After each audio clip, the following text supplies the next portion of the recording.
Hey guys, welcome to the Vampy Wampy Campy Podcast finale episode. I cannot believe we've finally made it to this moment. It feels like it's been a long time coming, but also it feels like it's coming way too soon at the same time. It wouldn't be an episode of the podcast without technical difficulties. Yay!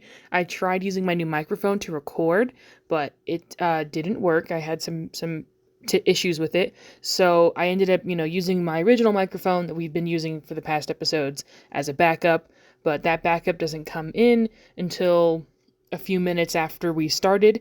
So because of that, I'm going to put a timestamp in the description, and if you want to just skip to that, if you want to skip the kind of bad audio before we switch over to the proper microphone, then feel free to do so. Also, you might hear my dog in the background. I apologize for that. He is not in distress or anything. He is just upset that we are not giving him attention 24/7.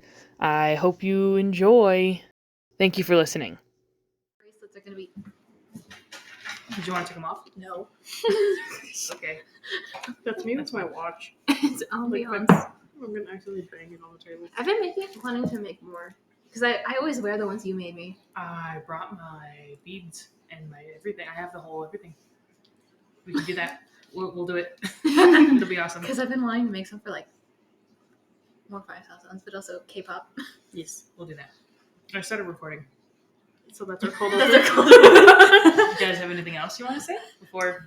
Suicide expedited. I'm postponing the. Can we say that in the first minute? Who cares? I'm not getting paid for this. You could just bleep it out. Suicide postponed until the end of the podcast officially. Yes. Yeah, once we Then finish talking. I'm exploding. Yeah. After. Immediately. As soon as we all say late for the final Late. time, You can just imagine that we exploded. that we all turn into confetti. Okay, fine. I'll take my braces off. Okay. Sorry, YouTuber voice on. Welcome back, everybody. Hey guys, welcome back to my channel. Top of the morning to your left. Sorry, I just cackled. No, it's good. It's good. It's good. I just saw you point at your computer screen. I'm like, I know that peaked. Yeah, I can know. see the audio waves on my computer screen. Stop looking at that. Sorry if I seem low energy. I'm just a bit emotionally distraught. It's okay though. No, I'm good. YouTuber voice. Hey guys. You have to sound like Sonic Snapcube Sonic. Yeah. Just like, shit, my bad. Hey guys, welcome back. To top 5. Top 5 explosions. Number 1. Oh, now you want me to sound like what's his name? Number 15. Why am I forgetting his name? That guy, yeah, the Burger King foot lettuce guy. Yeah. Welcome back. I know it's been a long time. It's been. I didn't realize it's been 6 months. I know, But it makes sense because you went off to college and I left. I moved away Yeah. from you guys to a Yes. different city. And so we wanted to originally film this back in September. back in September, But we were too busy seeing 5 Seconds of Summer.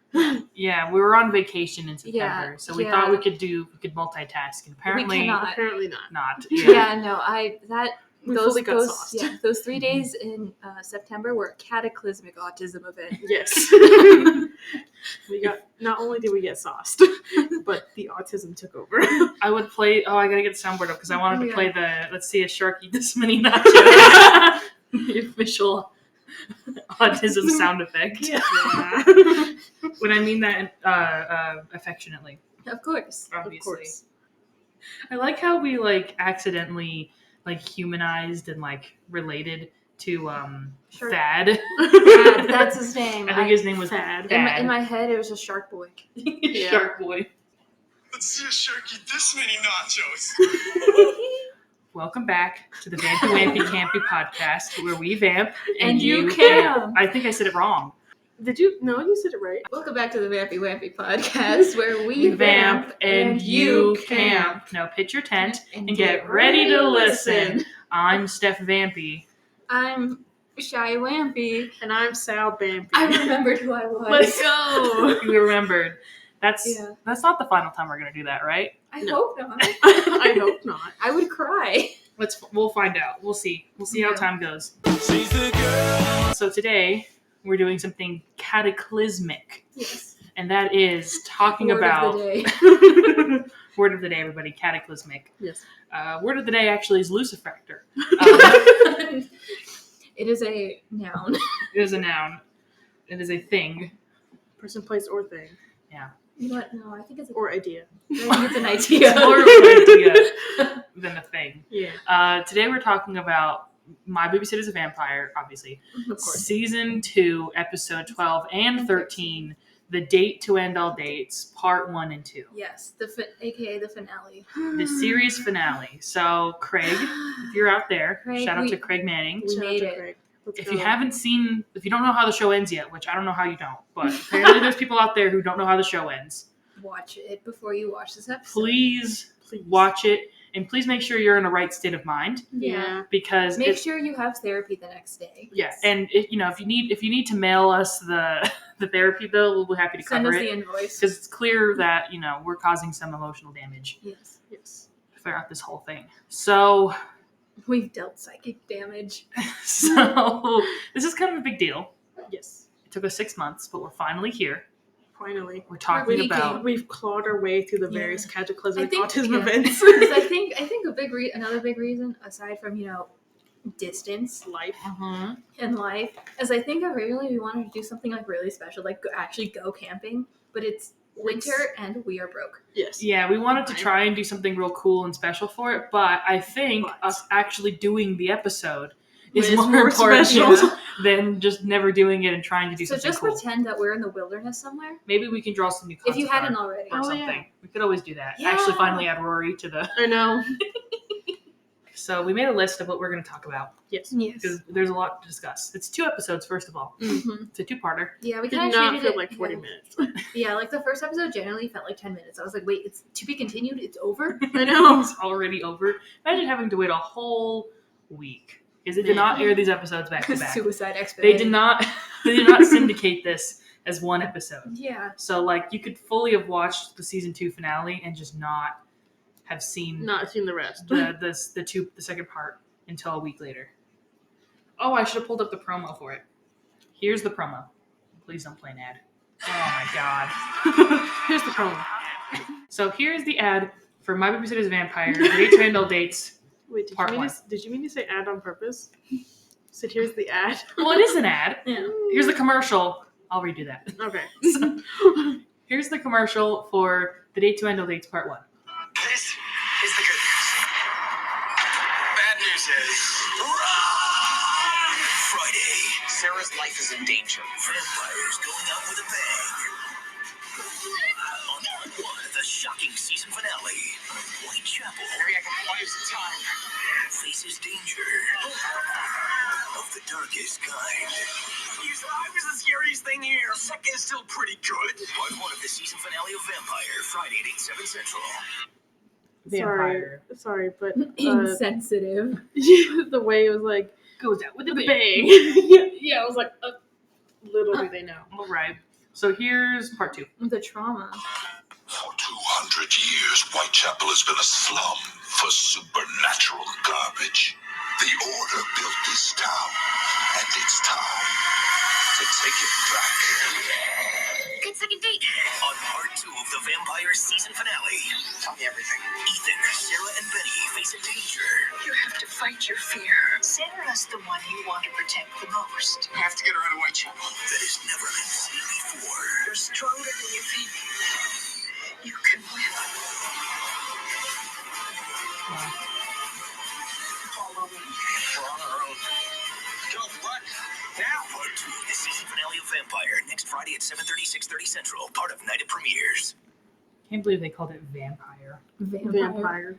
That was so dramatic. I know. It's very dramatic, and also I bet the Disney executives are just punching the air after it got canceled, and they were like, because they aired the episodes. Because if they would have known the show was canceled, they probably would have just, I'm just assuming, or maybe they would have, who knows, not aired the cliffhanger. Because like, how much emotional distress did they put? How much pain did they put all these children through? Put a poll in Yeah, the community tab. I know. Yeah, how were you emotionally affected by the mbav finale? Sorry if you heard my paper. Why do we have an audio podcast when we can't speak? I know. Sorry if you hear my paper crinkling. I have a list of what we're going to talk about. So We all have lists. We're prepared. So, okay. So are we starting? Are we doing this? I think so. Okay. Sorry, I'm like slowly sucking the salt off of each pretzel's rod. It's okay. Again, we just pick loud snacks Yeah. for these shows. We should have like pudding next time or something soft. Yeah. I think even when we've tried something, because we've probably filmed an episode like eating malto meal or something. But it was the bowls clinking. Yeah. That was the bowls clinking. Yeah. I fully had like coffee brewing in the background of one of the episodes. yeah. Very unprofessional.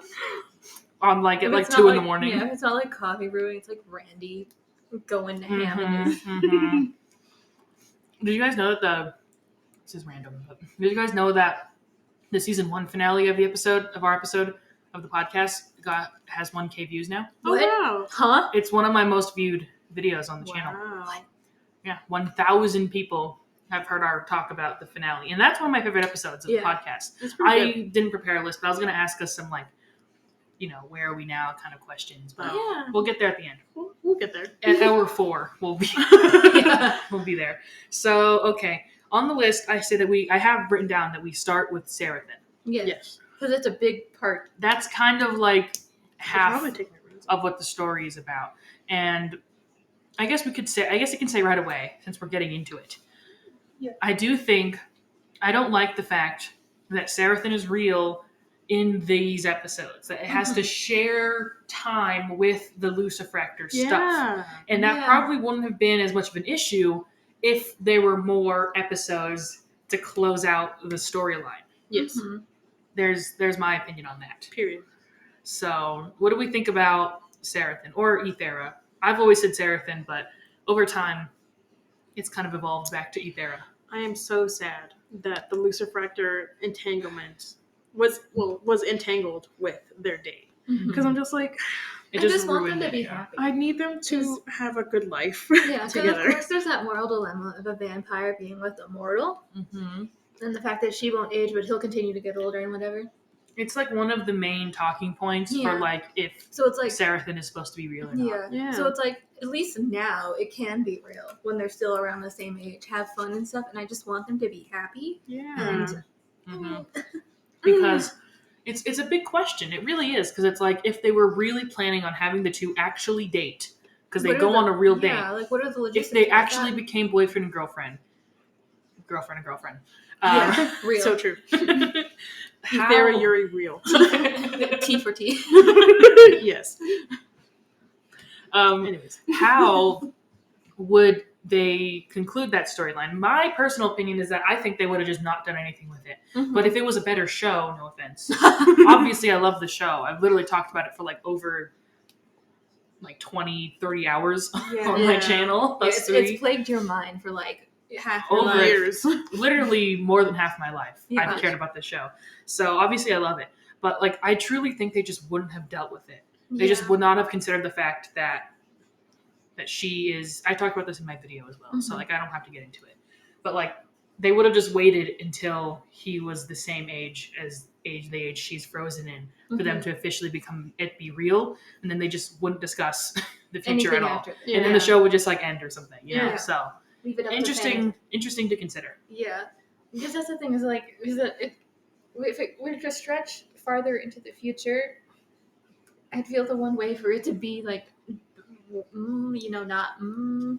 is like Mhm. if somehow like Ethan also became immortal. Yeah. That's what a lot of people were saying, is that like if he were, it would either be that Ethan would have to turn into a vampire or somehow become immortal as well, Yeah. Mhm. or Sarah would have to get cured, Yeah. which I know would be cool to see, but I But- don't know if they would but- actually do that or not, Yeah, because because she's already developed past wanting to be, because she's kind of accepted it at this Yeah. point. that's She's like accepted So her it'd be fate. kind of Yeah. But that'd also be kind of a thing, like thinking she's accepted it and ready, and then all of a sudden is faced with the very real possibility that she could go back. yeah, because they had the one cure Mhm. Yeah. and they gave it to But Ethan. that's Ethan. like, but to me, that's like future, like even like season 3 speculation. That's Yeah, bottom of our yeah. list. That's also, we have a whole part, but we're gonna speculate Yeah. about season 3, so we can get into it. Yeah. But when it comes to Seraphim in the actual episode, I just want Um, them to be happy. I don't want their monster of the week to get in the way of their happiness. I agree. I 'Cause, like, think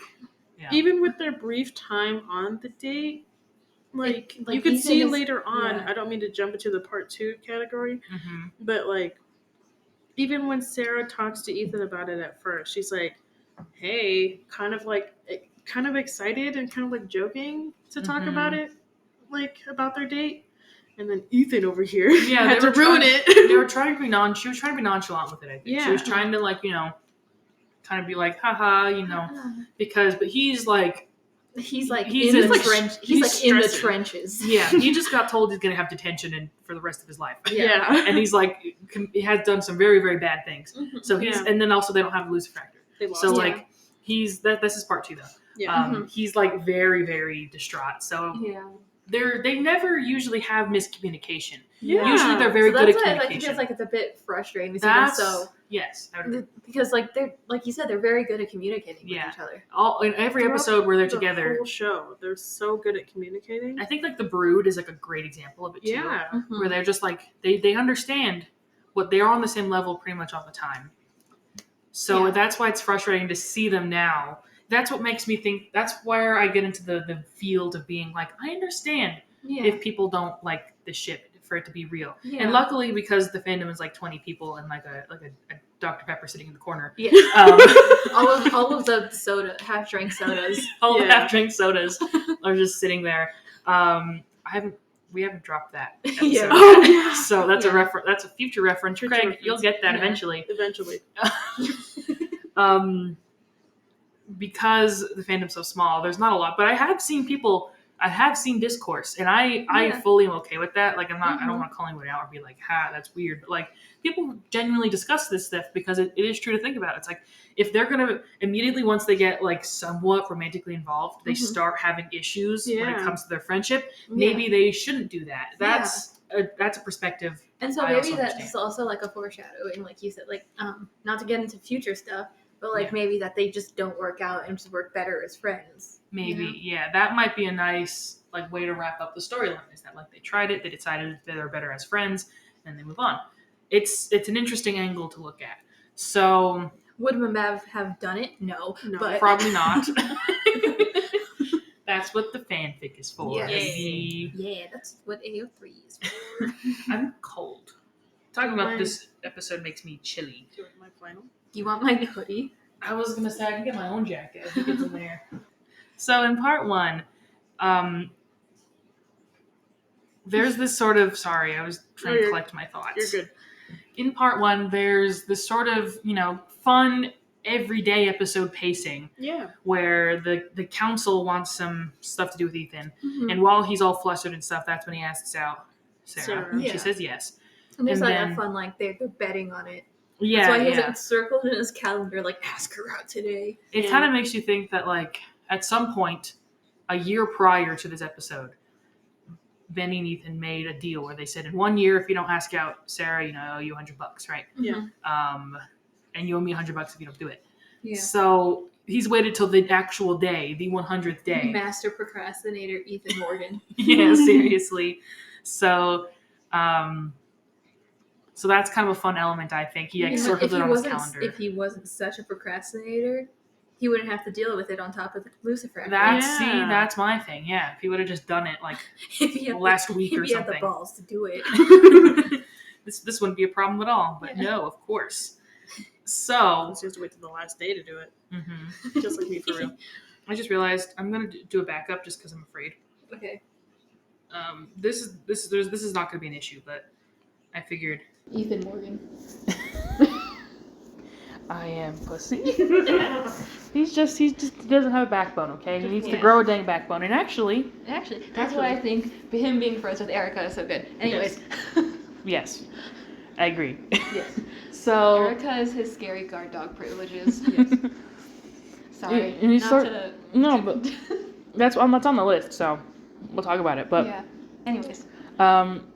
we have a little bit of an Ethori moment. Yes. Actually a few.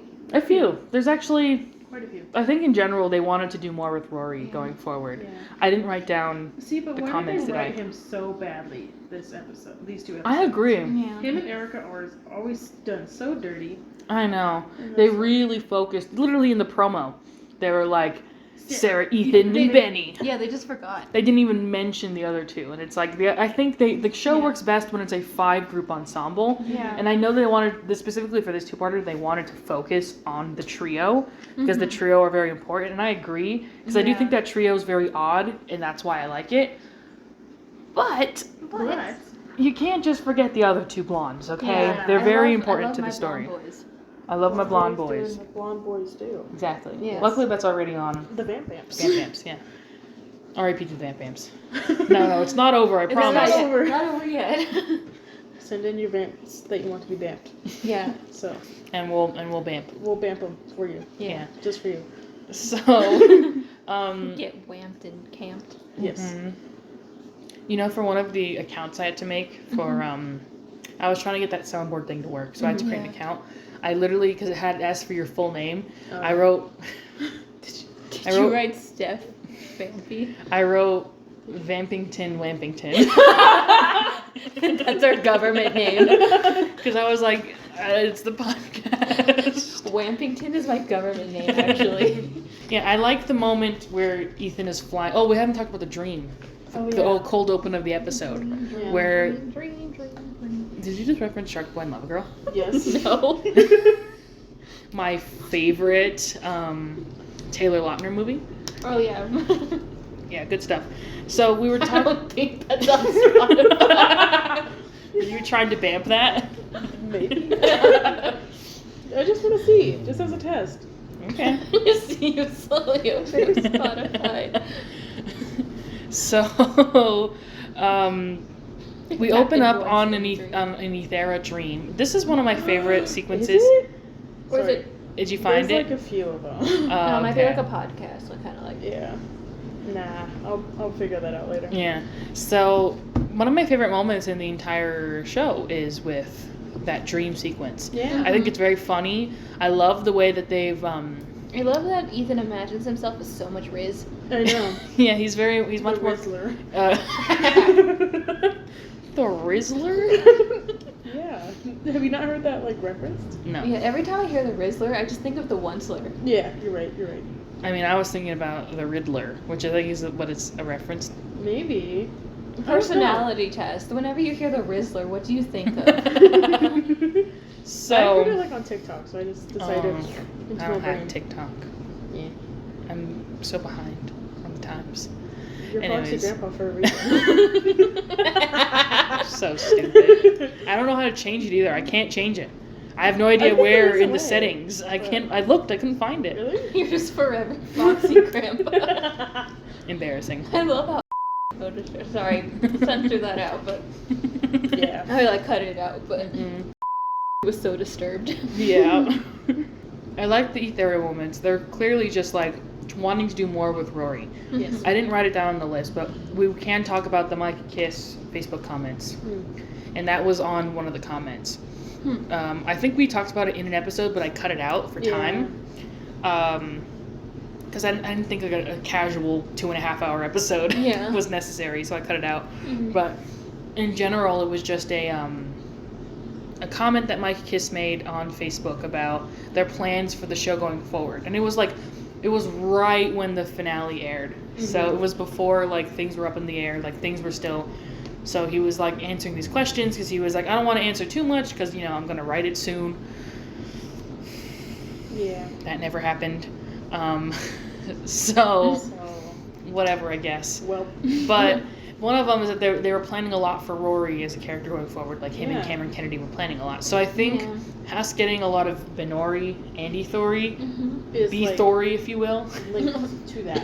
I think it was linked to that. Yeah, they specifically wanted Benny and Rory to kind of, because I think what I'm understanding is that they wanted to do more romance stuff with Ethan and Sarah. Yeah. So while Ethan was occupied with that, they were going to pair up, Romancing. because apparently Benny can't hold a plot on his own, which is Which- true. Yeah. He can't.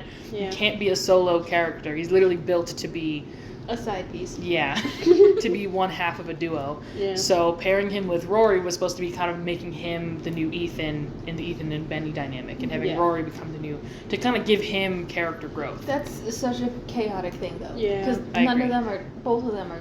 I know. They're just kind of silly. Literally, Rory says it himself. Like, the two of us almost make a full Ethan. Yeah. Yeah. And they do find the Lucifractor. Yeah. Yeah. Due to pure luck, which is how a lot of I like how Benny there's stuff happens. Yeah, pure luck. And I also like that they just hang out at Ethan's house. I know. Ethan isn't home. Ross Morgan didn't even care, Ethan's dad, didn't even care that they were just there at his house, and Ethan wasn't there. He literally just left to go on a date. Yeah. And them two were just chilling. hanging out in the Forget Morgan about house. insurance. Looking Yeah. at Ross's insurance map. Yeah, Ross just happened to have that insurance map out. And because of that, they were able And to they find... find claims and stuff, and they're like, wait, that shape looks familiar. Yeah. Yeah. So... See, like... You know what, that'd be funny, like a little sideshow, like OVA of just Benny and Rory stumbling into solutions. Yeah. I think that would be fun, yeah. That would be funny. Mm-hmm. Just by happenstance, they just noticed the map. Or Rory did. Yeah, Rory was literally just sitting there, and he was like, it looks like this. Yeah. And And I've it's connected the two dots. And it's like, yeah, you didn't connect shit. I've Connected them. And I guess the reason why Ross has it out is because that zone where the Lucifractor is at the center of, and like its evil energy is like spreading out throughout the town in that shape, which I don't know why that shape has anything to do with it, but Yeah. it's just fun. Is the only place in the whole town that Ross's insurance company won't insure, because there's a lot of paranormal energy happening down there. Yeah. So that also brings up the question. Do But, they like, know? Do they know? Because like Because how? like we've been talking about this the entire podcast. Yeah, like does Whitechapel know about the supernatural happenings, or are they just I feel ignorant like- to it all? Because Ross, like, made, like, the comment, like... I just said, like 3 times. I'm so sorry. Okay. Ross made the comment where... It's like... He didn't say it was specifically supernatural. It was just, like, a lot of weird happenstance. Yeah, he says like there's and a lot Benny of and Rory made the connection that it was supernatural. yeah. I think Whitechapel just kind of has that whole mentality that Ross does, that it just it's just happenstance. And that's And they it's like, there's probably like some people who are like, oh, this is weird. weird, yeah. Like this ghosts, ooh. But like it's weird because like, how does a driveway turn into lava Yeah. and you not, or like a basement get flooded with fish? yeah. I guess they just have like a 2010s vlogger living in their neighborhood, a maybe. nuisance. Yeah. It's Rory. Pranksy's back. And then they said that the hotel. So we're getting into lore a little bit now. I think it's time. We're kind of going. We're going through, yeah. Yeah. So I think some of the lore is that they said in the 1940s. That's what Ross said. In the 1940s, a group of people checked into this hotel, which is at the center of the drawing, right? Yeah. That Ethan gets the vision of, that happens to match up with Ross's map. Yeah. Of the oh no zone, as he called it, right? Yeah. That hotel in the 1940s, a bunch of people checked in and never checked out, so they died, right? So that is a very interesting piece of lore to me, and it kind of makes me connect things. Because what I like about the show is that they don't explain things to you. They don't hold your hand and explain these things. They let you come to your own conclusions, and they eventually pay it off. I think they had a lot of this stuff planned out from the beginning, like the idea that wizards and vampires kind of hate each other. Yeah. But there's a lot of hints to that as well throughout the show. Yeah. But that makes me think. So, from what we learned in literally a one sentence offhand comment done by Stern, who, spoiler alert, he's the villain. Did we talk about that? Have we even mentioned that, or have we purposely kept it a secret, or? I don't I feel know. like we've talked about We it must have once. mentioned that Stern is the villain. I feel like because this show has kind of lived in people's minds. Yeah. If you unless you know absolutely nothing about it and you go completely blind, then Like you Craig. you can't like Craig, then you know that Stern is the villain. That makes me think, but we can get into that a little bit later. We'll talk about part 2. So let's talk about Serica. real quick. Serica. Yes. So Sarah and Erica. Yeah. Okay, let's get into their stuff. So here's my thing. Erica's jealous. Yes. There's no heterosexual explanation for her watching Ethan and Sarah walking away. Yeah, and then getting And a job just to spy on them. Yeah. Seriously. So at the beginning, apparently they went to a vampire club together, Sarah and Erica, and Sarah just like was so not into it. She's like, "How come we can't just go to the movies and eat popcorn?" Okay, that's very interesting because most human clubs are adults only. So how do vampires kind of classify? I guess since there's not going to be any non-vampire like legal activity. It's just like anybody who's a vampire can go. Because like Anastasia is like one of the town elders, and she's like in the body of a 12-year-old. Yeah. So she's 6 years old. that was the joke that Ethan said when he comes into to use his visions. It's like one of our elders was attacked earlier today. He's like elder. He looks like an intern. Yeah. And it's like he's 256 years old. No, that was like 769. Yeah. So much older. Jeez, Okay. Steff, come on. Sorry. I don't actually have this episode memorized like all the other ones, okay? Yeah, because you've watched it like, you can count on the... I can count on my hand how many times I watched the finale versus all the other episodes, probably like millions of times. Yeah, you'd need multiple hands. I need hands and feet. hands and feet, plus more. Grippers of all kinds. So, that episode, so I guess a vampire, did we write that down? We wrote down vampire restaurant, but we didn't write down vampire club. Because I kind of forgot about that. Yeah. It like passed by so briefly. Yeah, it was like very The random. I do have about that though. Mhm. It's like, hold on, where did I put it? Like it didn't have to be a vampire restaurant. Yeah. Oh, I just have a comment that's just historical fiction club. Yeah. Yeah. I would be in that club, Because actually. Sarah was making a comment like, how come we can't just be like normal teenagers and go to the movies? Like we used to back in the day. Like we used to when we were normal. Erica's like, I was the leader of the historical fiction club. It's not the kind of normal I want anymore or something like that, yeah. So it shows that they still have this problem. This was a problem in season 1, episode 4. Yeah. In Blue Moon. And also in the Halloween episode. Yes. Where Sarah just wanted to have a fun Halloween, and Erica was like traditional vampire Halloween, where we like sit in the darkness with candles and like read from a book. Yeah, read tomes. So this is just another example of this. So they haven't gotten over this yet, and I don't know if they were ever planning on doing it or not. Because a lot of the time, shows like this don't do that. But yet, why would they write in the fact that they're still having this problem if they were never going to solve it? Yeah, That's where I get Sarah still upset. wants to be like, I am still young. I want to do normal activities. And Erica's like, vampire culture. Yeah, she's like way I'm too suddenly into very it. cultured. Yeah. So, very interesting. Which honestly is very, interesting to me that Erica took that path of wanting to be like, yes, vampire, tradition. Yeah, everything. traditional vampire whole situation. Yeah, for sure.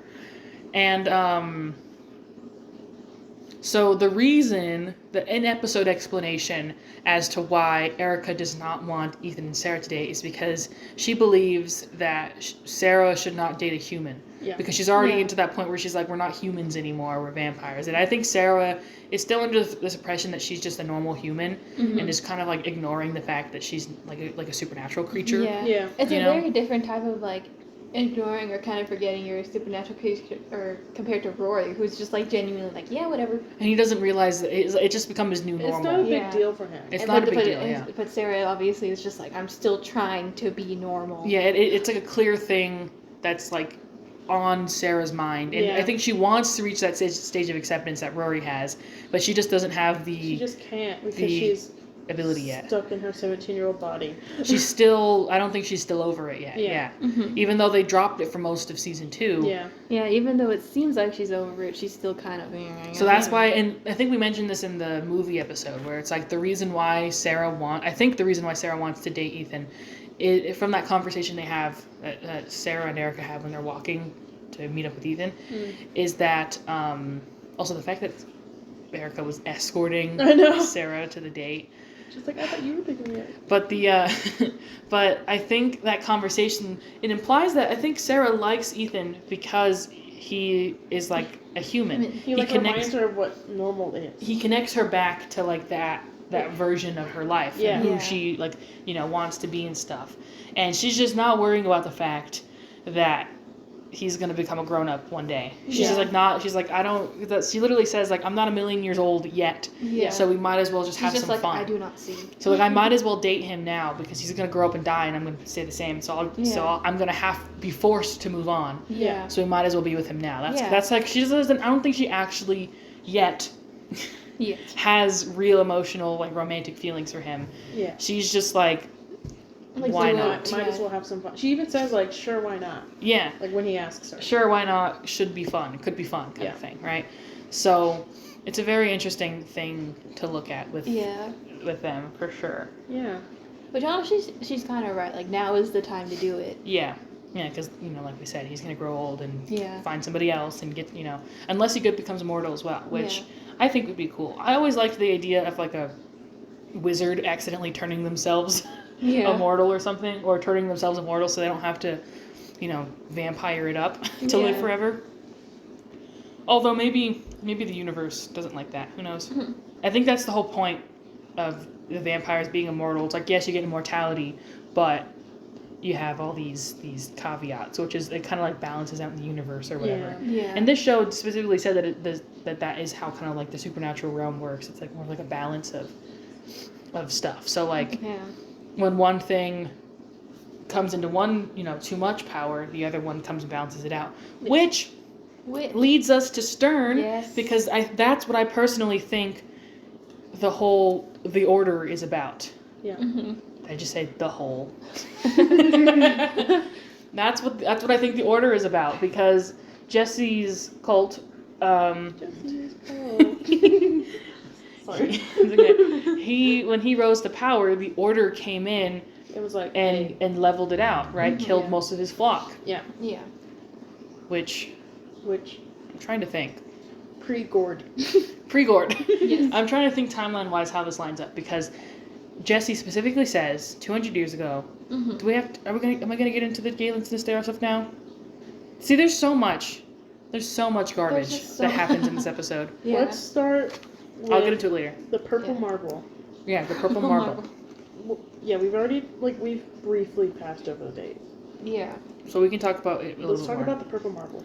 Okay. Yeah. The purple Which- marble. Can I say, Benny is so dumb. He's a goddamn idiot. He's a stupid idiot because, like, yes, they stupid. find the Lucifer by chance, but the way he's like, "Ugh," so like He's like, Mhm. the Lucifer. Like, Lucifer, yells he's it. like announcing it to the world, and I think that's how Stern eventually finds them, because he like probably- has been following that yeah. same path that they are. They just happen upon it by luck, and Stern is like pretty much right behind So they them. literally led Stern Yeah. To to the location. Yeah. Yeah, because they're just a bunch of big Big idiots. stupid idiots. Big stupid idiots for Yeah. sure. yeah. And then at the end of the first part, when for some reason Ethan freaking brought it to school, Brought it to leave it school. under Why would your you- bed. Yeah, just Leave it under your Leave bed, it Ethan. there. If you were gonna sleep under it and let it ruin your dreams, like have all these nightmares because you're Yeah. sleeping with it, leave it there. Leave it there. Why take it with you? But he brings Yeah. it to school. why would you do that? I He know. brings it to school, I was gonna say beefing, And then Ethan. and then beefing together. They're arguing over it because Benny's like, I want the Lucifaxing people because he saw Yeah. what like they he could saw do with what it. Ethan could do with it. Yeah, Which this brings us back to the date. So yeah, Benny. and then he's like, Yeah, I'm the one who found it. Yeah, And then Stern. It took Oh me my years. God. It took me years to notice that. That is so wild. The only reason why Stern takes the purple marble, it's called the Lucifactor. Yeah. The only reason why he takes the purple marble is because Benny has been corrupted by power. He hasn't even used the thing yet, and he's Yeah. already being corrupted by its power. And he Yeah. says, we could rule the world with this thing. Yeah, And that's why and- Ethan's like, that's why I need to protect it. And And, Stern's like, ah ha ha. and Stern comes around the corner. Benny's trying Yeah. to grab it out of Ethan's hands, and Benny goes, Yeah. yeah, but I'm the one who found it. So then immediately So Stern Benny knows that they is have the the Lucifactor. source Yeah. of all of their problems. He's the reason why Stern gets the purple marble. Yeah. He's the reason. It shouldn't have been so easy for him. No. Yeah. That's the part that's so unsatisfying about the finale. Yeah, Is like- that like they're- literally, I just have a note that says Stern just steals it like that. it's so simple. Literally. He doesn't even have to try. Yeah, it's Where's just Stern? it's just because the rest of everyone's such a big old gaggle of buffoons. Yeah, Yeah. I literally have a comment. I have three written notes. It's like, evil Benny would be so powerful. Stern, no! And then, Yeah. it's not safe there. His office, no! Yeah, because But- they're like, whatever, because they don't Ethan's know. Like, yeah, Ethan's like, yeah, it's not gonna be too much trouble in his office. It'll be safe. Yeah. And I'm just like, no! It's not gonna be safe. It's not gonna be safe. He comes around the corners. It's so frustrating. It's like it's tragic, is what it is. Yeah. It's literally The dramatic irony is dramatic irony. it's literally so it's so sad. And and of course we know the reason why that scene hurts so much is because we know that he's evil. We know Stern is evil because we've kind of always known. But like, office. if we didn't know, that reveal that Stern was evil when he puts it in the box and the to be continued comes up, that would be the reveal. So when Stern takes it, it doesn't seem like a big deal, but it means the whole world when you watch it over again. Yeah. That's what makes the scene that's a good scene. And that's what makes it so good. But the reason why tragic. But the reason why Ethan even has the purple marble at school in the first place is what ruins it for me. Yeah. Because it's like literally the only reason why he brought it to school is so Stern can take it because the tied plot. up in a scarf or something? He had like in a sock or something. Yeah. It looked like a Santa hat to me. I don't know what it was, but he had it wrapped up in something. Yeah. It's like, why would you do that? I know. Why do you bring your valuables to school? That's how the stupid hockey helmet got stuck there anyway. Yeah, because they were. Have they not learned it? Obviously not. They were parading around the hallway with it, and Stern took it. Yeah. And they were like, "Wow, Stern takes a lot of our stuff," and it's like it's because he's a wizard and he's suspecting that he's they're. He's like, ooh, these boys have a bunch of paranormal things, which, like, with all the callbacks and stuff from them rummaging through his office, it's just like. I forget, how does Benny and Ethan get their hands on so many paranormal, like, little oddities and I think technology? Some of them were supposed to be like the Eye of Zartak from Jockenstein. Yeah. The thing that was making the Jockenstein. Is, like, he, like, full on just, they collected it from after they took the helmet back. Yeah. Because even, like, that thing Benny had that looks like a little gas pump that detects evil energy. Yeah. I'm like... The honestly funny moment. He probably gets it from, like, his grandma's closet. I'm just assuming a lot of the magic stuff is from Grandma Weir. Yeah. And Benny's like, ooh, what's this do? Yeah, and he just kind of takes it. And then he loses it at school. And then he loses it. Yeah, that's because he's so stupid. Yes. So stupid. So sorry, never learns. I love how much of this podcast is just B-man slander. Sorry for all the B-man stands. Literally in the first episode too, we were like, because we still liked the character. We still liked the character back then. We were like, no, but he's still cool. Now it's like we've gotten sick of it. He's genuinely. Over time, it's become a problem. But in the first episode, we were like, he's a bad person. Yeah. But I think it worked for the story, and it works really well in season 1. It works. Yeah. Like with the Smells Like Trouble. Just like, now I'm just tired of it. I'm just tired of him. Yeah. We have to step outside for a cigarette every time he's on screen. I have to take a smoke break whenever Hey, I gotta take a smoke break. Can you watch him? Yeah. Can you watch my kid? And it's just him there with It's just Benny. with a potion in his hand. Yeah. Because, like, him being a stupid, narcissistic idiot.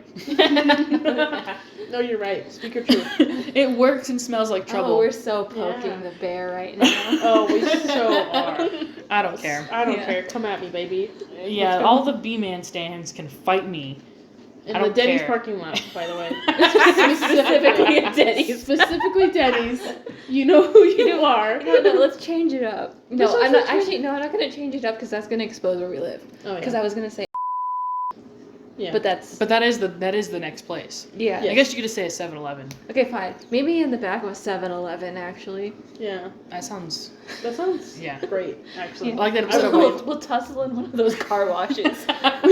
Like an episode. We would win. And like a Circle K car wash thing. I think Circle K is international. I don't know. The purple marble. Yes. Okay.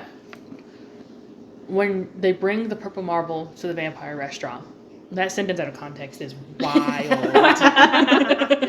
Bring the purple marble to the vampire restaurant. The Vampy Wampy Campy Podcast out of context. We still need compilation we need to do that. Yeah. If I have the time. Or we should delegate, like, each of us go through each, like, I would love that. We kind of, like, tried to do that. But, like, if you guys were to go back and listen to every episode and find your favorite moments and, like... And just send them over. Send me, like, the timestamps. I can just, chop them up and make compilations. Because I feel like that would help instead of you going back and watching 30 hours of content.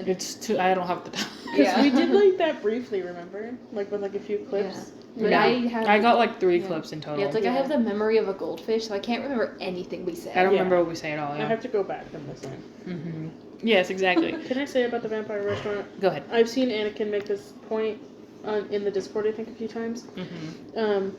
Like, Ethan is friends with 3 vampires, and when it's exposed, when he accidentally, like, bumps into the vampire waiter, he's like, terrified. I'm just Dude, Well, you're friends with Erica. Yeah. Like, she could bite your head off any day, bro. The only She's thing, not afraid. the only explanation I can think of is that he wasn't expecting to see a vampire in that context of being at a that's restaurant. true. That makes sense, but also like I too would also be startled if I saw a supernatural creature out of context, even though I was friends with supernatural creatures. So that could be an explanation. And again, the restaurant didn't need to be a vampire restaurant. Because I'm assuming he was just suggested under it. he was just under a false sense of security. And I guess that's supposed to be kind of like Erica's runner of the episode. Yeah. Is that like she's very vampire. She's like vampire. She's trying to make a point. She was trying to make a point in showing that like by specifically taking them to this restaurant. Okay, but can we talk about the vampire restaurant too? Yes. Like, how does that work? Is this restaurant like both for humans and vampires, or is it strictly a vampire one? What I was thinking, because they're serving human food. That's what I was saying. It's like the human. I think it's a front. Like, you know how like mafia restaurants are like they'll have like a front, like a business, and then like all their behind the scenes stuff behind the scenes. So they're I think it's a front to like get humans, like vampires taking humans to the restaurant. Yeah. And like. That's what I think it is. Yeah, it's a way to like. Yeah. You know, what's it called? Not ethically sourced. Ethically sourced. It's the way. But it's 100% fresh. Yes. Yes, it's fresh, and it's a way to explain away. Yeah. The vampire situation. I because specifically wrote down human hibachi grill. Yeah. Why? Because, I don't know, like fresh food. They make it right in front of you. Yeah. Yeah. The waiter literally says, "What's wrong with the meal? Do you want him seasoned?" Yeah. Yeah. So, that made me also write down a note like, what are seasonings for vampires? Because what made me some RH in there. Yeah. Because see, what I think. What I think is that. It's supposed to be a way to take the person you want to drink the blood of to like a place where it's like a safe place to do it instead of just like on the road. Do you think vampires eat coagulated blood like little crunchies like chips? Maybe. Ew. Probably. No, or it'd actually be more like gummies. I think it'd be more like gummies. Yeah. It'd be more like scar tissue and scabs that'd be the crunchies. Yeah, like blood chunks. Yeah. Ew. So, what I think is because they serve human food, so I think what it is that like it's definitely a front. So like if they know who the vampire is, and then they know who the humans are. Yeah. So the fact that like Sarah got a salad, I was like confused. Like why are they giving her human food? But I think it's maybe to kind of sell the front a little bit more to the person you're on the date with. Right? Or just like out to dinner with, Yeah, so like so you don't actually eat it, or they don't make it for you to eat or anything. It's just, and then you feed them so they're nice and, healthy for you to drink their blood from. But the fact that Sarah sent it back like, I ordered a Caesar salad. She was just trying to get on Erica's nerves. Oh. Yeah. That was my theory. Gosh. I did make a comment where like when they first sit down for the date and Erica like pops out of nowhere, Ethan says, "Thank you, my good," and he's like, "Erica?" I thought it just out of context. Just "Thank you, my good Erica." That was really funny to me. We can talk about Ethan and Erica real quick because I still have something to say about the restaurant, but let's talk about them first for a bit. Yeah, the fact that he went to her to like get us. Because he knew that they were friends, so he's like, "Erica, you would recommend a restaurant that Sarah likes, right?" And then of course Erica's like, she does that to make a point, to prove that like humans and vampires shouldn't date and to spy on them. And to spy on them. It's just the jealousy. It's the jealousy. It's because that's what the context of the episode is that Erica doesn't want Sarah to date Ethan because he's a human. Mm-hmm. But what I think is that she wants to date Sarah, and she's jealous. Yeah. And I think we can all agree that that's really what's going on. That's really what's going on here. I mean, the fact that... Obviously, the solution here is polyamory. Yes. But... Even Sarah has two hands. Yeah. So, the fact that Vanessa Morgan, in every show she's been in, has made a point to kiss women. Yeah. be a woman kisser. Season 3, Sarah Wait, kiss. I have the perfect audio for this. Hold on. I got you. Hold on. I know who you are. You like kissing girls. You're a girl kisser, aren't you? That's me to Erica. And so, Sarah. like, it's so sad that this is the one show she couldn't kiss girls in. Yeah. Because it was 2012. Yeah. And that's its own thing, because it's like, I love the idea of Serica. I really do. Okay? Mm-hmm. But considering how much friendship problems they have, and how Erica's kind of a bad friend to her, it's like, could Sarah They have some actually issues be? they need to work out. Yeah, could they actually be girlfriends? Possibly, but there would need to be a lot of change, and I don't think there's as much change needed to be have with Sarathan. But that's my hot take. Okay, You know what? So real. so people can freaking they So can real. hate on me for being a Sarathan truther. I'm fine with that. Yeah, no, Serica definitely has issues they need to work out. They just need to sit down and actually have a conversation I think so. about everything. Yeah. But Because, for some reason they're avoiding this they're just kind of like dancing around it and just being awkward about It's it. the internalized homophobia, actually. Yeah. Yeah, that's what it is. We realized. We So connected the dots.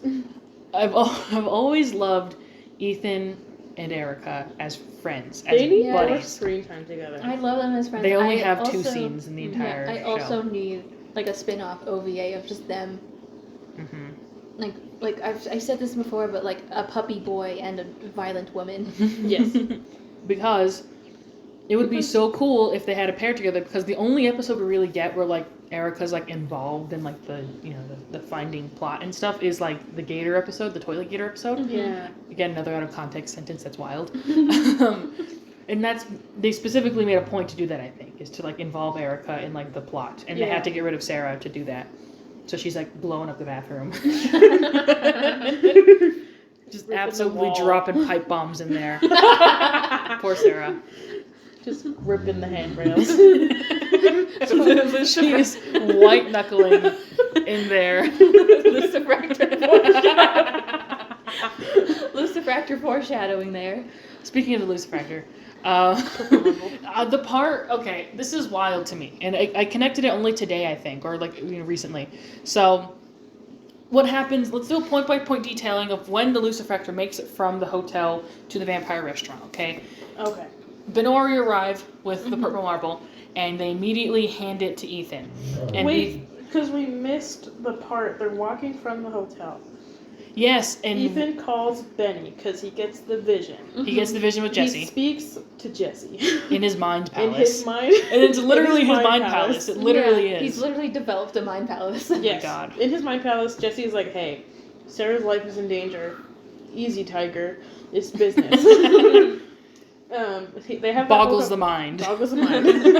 They have that whole A conversation. strictly business relationship. Yes. Mhm. And so Ethan calls Benny. And they're walking back when they call. And is Rory carrying it at this point? no, At first, Benny's holding carrying it. And he's like, hey, this is heavy. Can you hold this? And Ethan.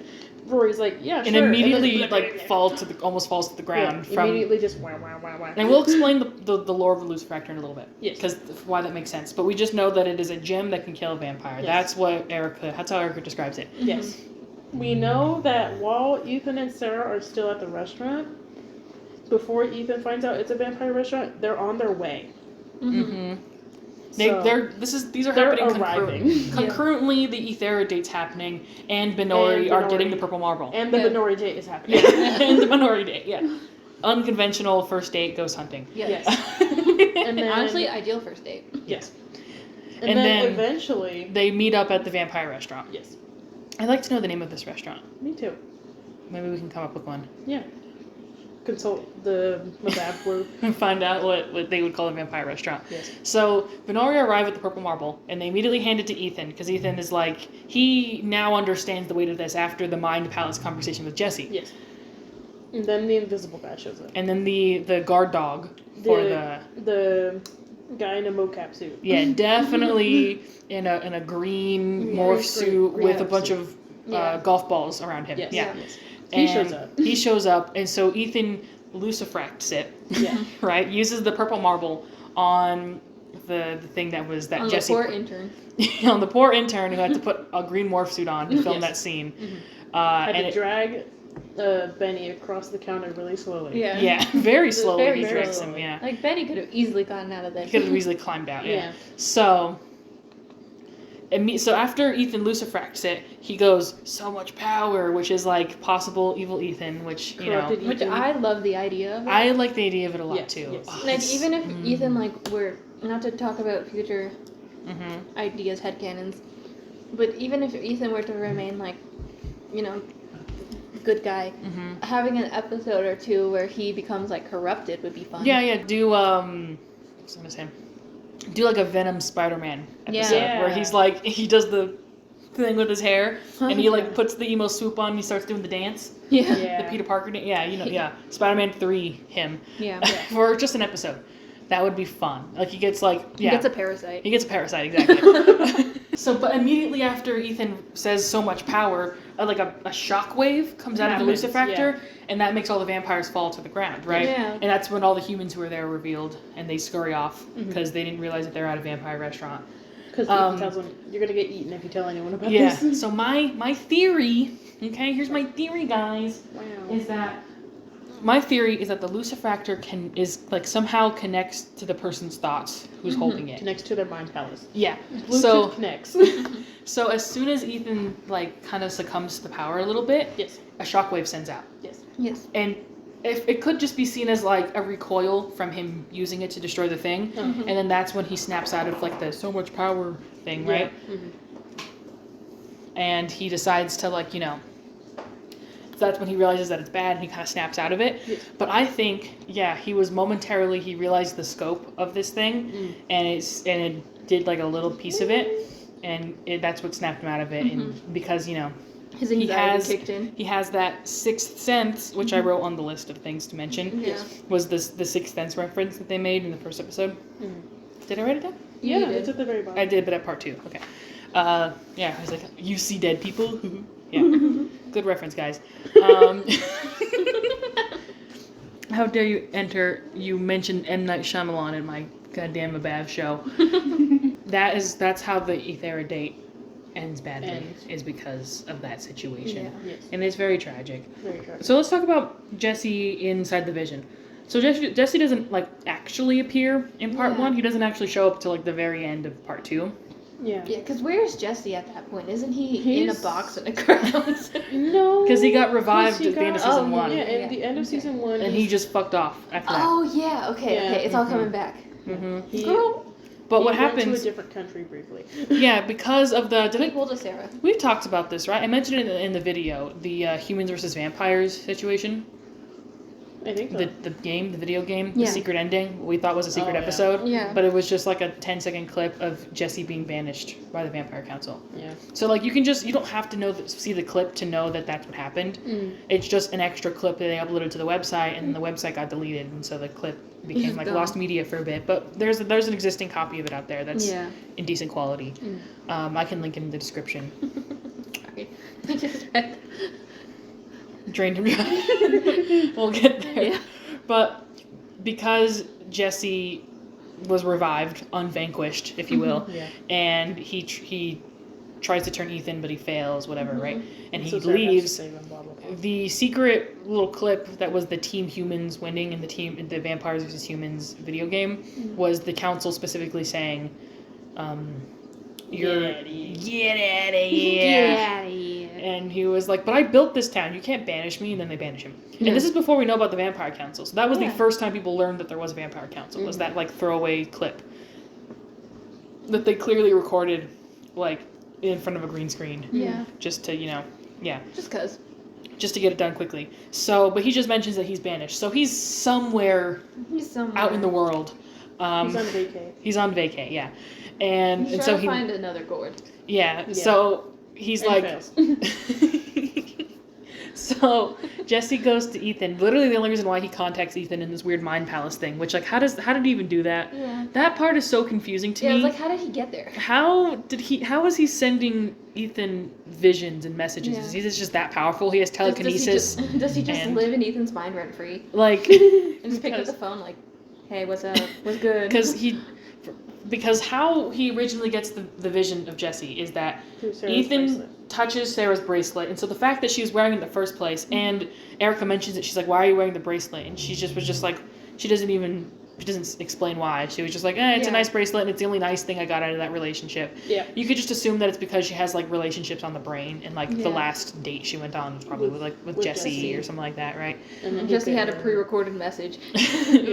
Yeah, on the bracelet. See, that makes me think that like he somehow subconsciously made her wear the bracelet or something. Yeah. Like made. Vampire mind control. But I'm like, is he able to do that from a far distance? Because the only reason why he sends the message to Ethan in the first place is because he's banished. because Ethan's like, why don't you just go get it? And he's like, I've been banished by the council, undesirable figure Jesse's or just whatever. like, something's cooking. And he's like, I need to get into this kid's He head. probably was like in range of Whitechapel. Maybe. That's what I could think. He was just stewing on the outskirts. Maybe it's the collar.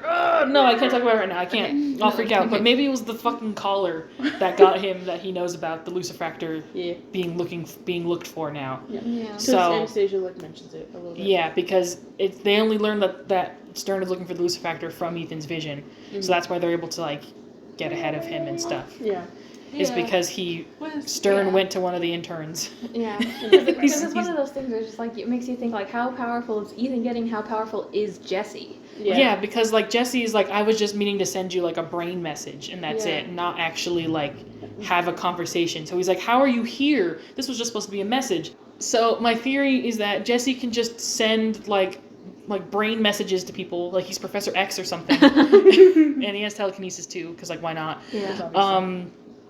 And Ethan like jumps into his mind because Ethan can do that now. He's growing stronger now. Because he's growing stronger, which is a whole other thing to talk He's about. getting second puberty. he's It's the effects of his testosterone. Oh yeah. He's finally been on T for like a year. Yeah.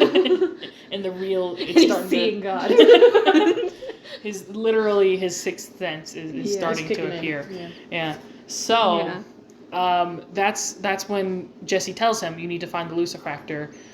So apparently Jesse knows for whatever reason that someone's looking for the Lucifractor. Maybe he just felt it. Maybe it was an empath. That's why I'm thinking. That's why part of my theory that's coagulating with your theory is that like he has to be like in range of Whitechapel. Yeah. And like he's has like in a some funky nearby vibes. area. Maybe it's He actually also sells insurance, and he's like, wait a second. he's a competitor to Ross. Competitor insurance company. Yeah. It's hilarious. When are they going to do a merger? I want the Ross and Jesse team up episode. It's so random. Just random side characters pairing up together. But maybe it was the collar. Maybe they sent out a message through the collar To like other vampires. to other vampires and Jesse heard through that. But why would they... The collar connected them, maybe. But Anastasia didn't want anyone knowing about it anyways. Or maybe she just didn't want a non-vampire to know about it, which is why she didn't explain it to Ethan. Yeah, that's when he said the Lucifractor and she was like, leave now. But the collar was like, no, actually. Yeah, so maybe she was just telling other vampires, which is why she said it to the collar and through the collar, which is so freaking stupid. But we'll talk about that later. We'll talk about the collar later. Well, we're almost done with part 1 anyways. Yeah. So we can get into part 2 in a little bit. Yeah. Even though we've been jumping around. Yeah, so that was my theory about the purple marble and Ethan. We talked about how Benny was so easily corruptible because he's stupid. Yeah. And they were very, very clearly setting up something, sowing the seeds. Yeah, because for evil Benny. I guess so, but because like there's like just a bunch of moments throughout the entire show where Benny shows that he is easily corruptible, and specifically the 2-parter is like where it's like it was gonna be like the next story arc in my opinion. Yeah, like he obviously wants power. And that's a slippery jumping all slope. the way to the very end of part 2, and I don't want to. Don't want to talk about it. No, because like specifically, there's a part where they're running away. They're running away. Yeah. And he's like, there's a delay. He's watching the thing unravel, and even like literally has to like choke hold him and like back. zip him along. Choke slam him away. That would make me like the character again. Yeah. If he went through like a Wizards versus Angels, Dark Angels, evil Wizards Waverly Place storyline. Yeah. Sent to Supergirl. Because there was evil Justin in Wizards Waverly Place with the Dark Angels. Yeah. Like they were able to do that with that show, so they definitely. Because I was like, well, maybe that was too dark to like turn a main character no, evil. Disney literally did. But like Disney did it, so of course Teletoon would, which R.I.P. Teletoon. Yeah. Oh way, oh way, oh way. Sorry. Hallelujah. Goodbye. Hallelujah. No. In the arms of the angels. Just like the Teletoon logo at the end of the episode, slow-mo. Comic Sans. Can that be our It has to added to the Vamp Vamps, yeah. Yeah. Vampamps, but also like the intro or Just outro for the this episode. The outro is in the arms of an angel. Yeah. Okay. With photos of David. Instead of sad puppies need to be donated. I mean, adopted. Not the ASPCA commercials. What the heck is the song called? In the Just Arms look of up an Angel? let me just look up the lyrics. It I does lyric did. match. It's like I don't know what it's. I don't even know who sings it. Is it like Celine Dion or Sarah There is McLachlan? one. There's like the Celine Dion, My Heart Will Go On. Yeah, that's also a good one. Can we do that one instead? Yeah. Both of them. Wait, can you play the... I'll play the bad flute version at the end. The Yes. recorded version. So it doesn't get copyrighted, yeah. Anything you guys gotta say before we talk about part 2? Anything in part 1? And you guys' Part notes? one was very like date and Purple Marble centric. Yeah, very date and Purple Marble centric for sure. Yeah, because it wasn't. Notes. Yeah. The first note I took was Jane's side part Oh yeah, I yes. said Jane go insane. We get... in the very beginning when Jane is like. That's the last time we ever see her. Is just Yeah. 30-second moment in the beginning. Yeah. She's like, Mom. Oh yeah, Ethan hit but yeah. me." No, my very first note was actually need an actual Sarathon date for real. Yes. Yeah, one that's not ruined by the Purple Marble. Yeah. And then. And then I was like, outfits, Phil Lester, core Rory. Before we get delve that- into the depression. Before we get into that, I do have my second note was Rory equals breaking and entering King because he was just in Ethan's house. Yeah. He just walked in. Yeah. Yeah. I'm assuming Jane let him in, but I think it'd be funnier. If he just like If crawled he through the was just window. like- Yeah, if he somehow got around the being welcome to the house. Yeah. Well, because he's already been invited in Oh yeah. now, so he doesn't need to be invited in after. Really? I Yeah, thought it was any. Oh. I think it's after once you're allowed Huh. in no matter what. It's not every time. Yeah. That's 'Cause, why like, I was. Sarah- That's why I was confused in the fucking the Guys and Dolls episode. Oh, yeah. Because he's like, the party starts now, and they're like, not now, Rory. And he's like, you're not gonna let me in? Because it's like, was he just being polite, Yeah. or was it the vampire thing? thing. Like he wasn't just gonna barge in. But it No, could. I I like think they that. did it on purpose, so it could be Yeah. both. That was my Yeah. theory. Yeah. I also said. Oh, I was also just like thinking, just thonking, how rare are seer abilities? Yeah, that was true because remember we were like, so was Ethan the only seer around Yeah.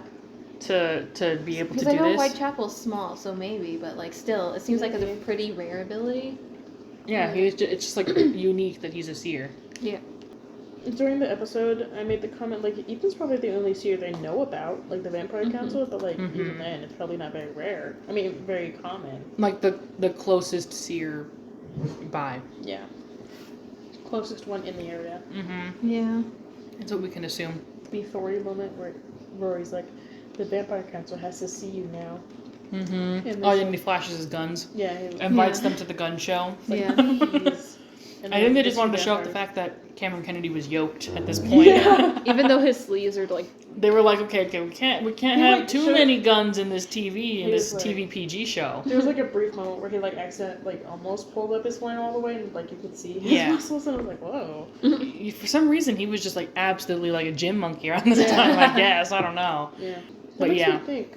Do you think people have like? Because I know Cameron Kennedy is like kind of active on like Twitter. Mm-hmm.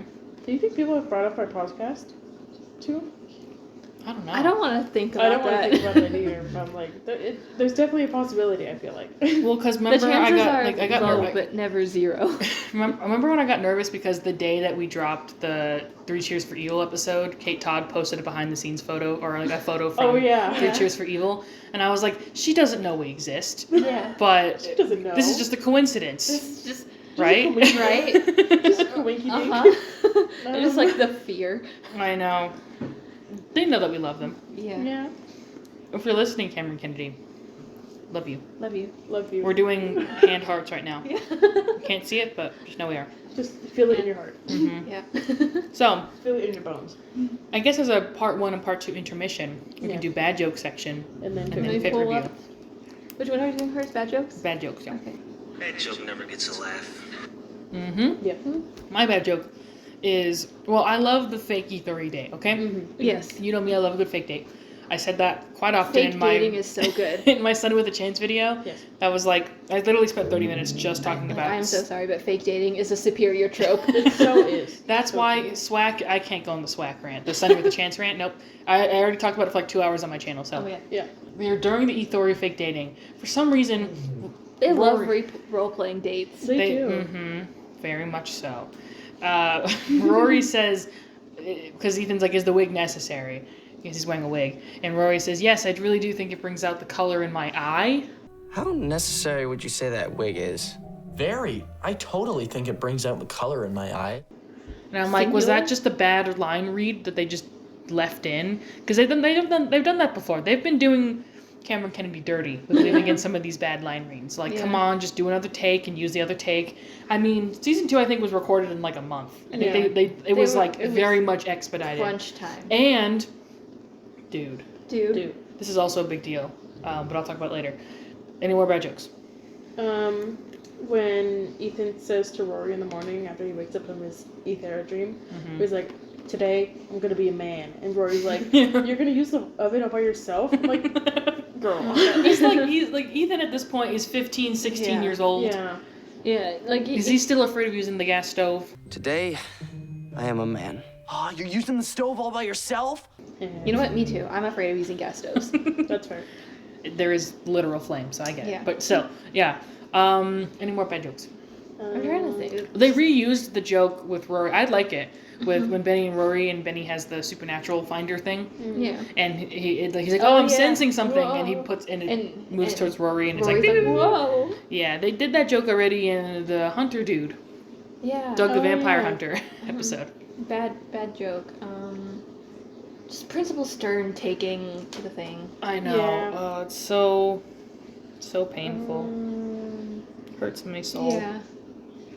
Or bad joke.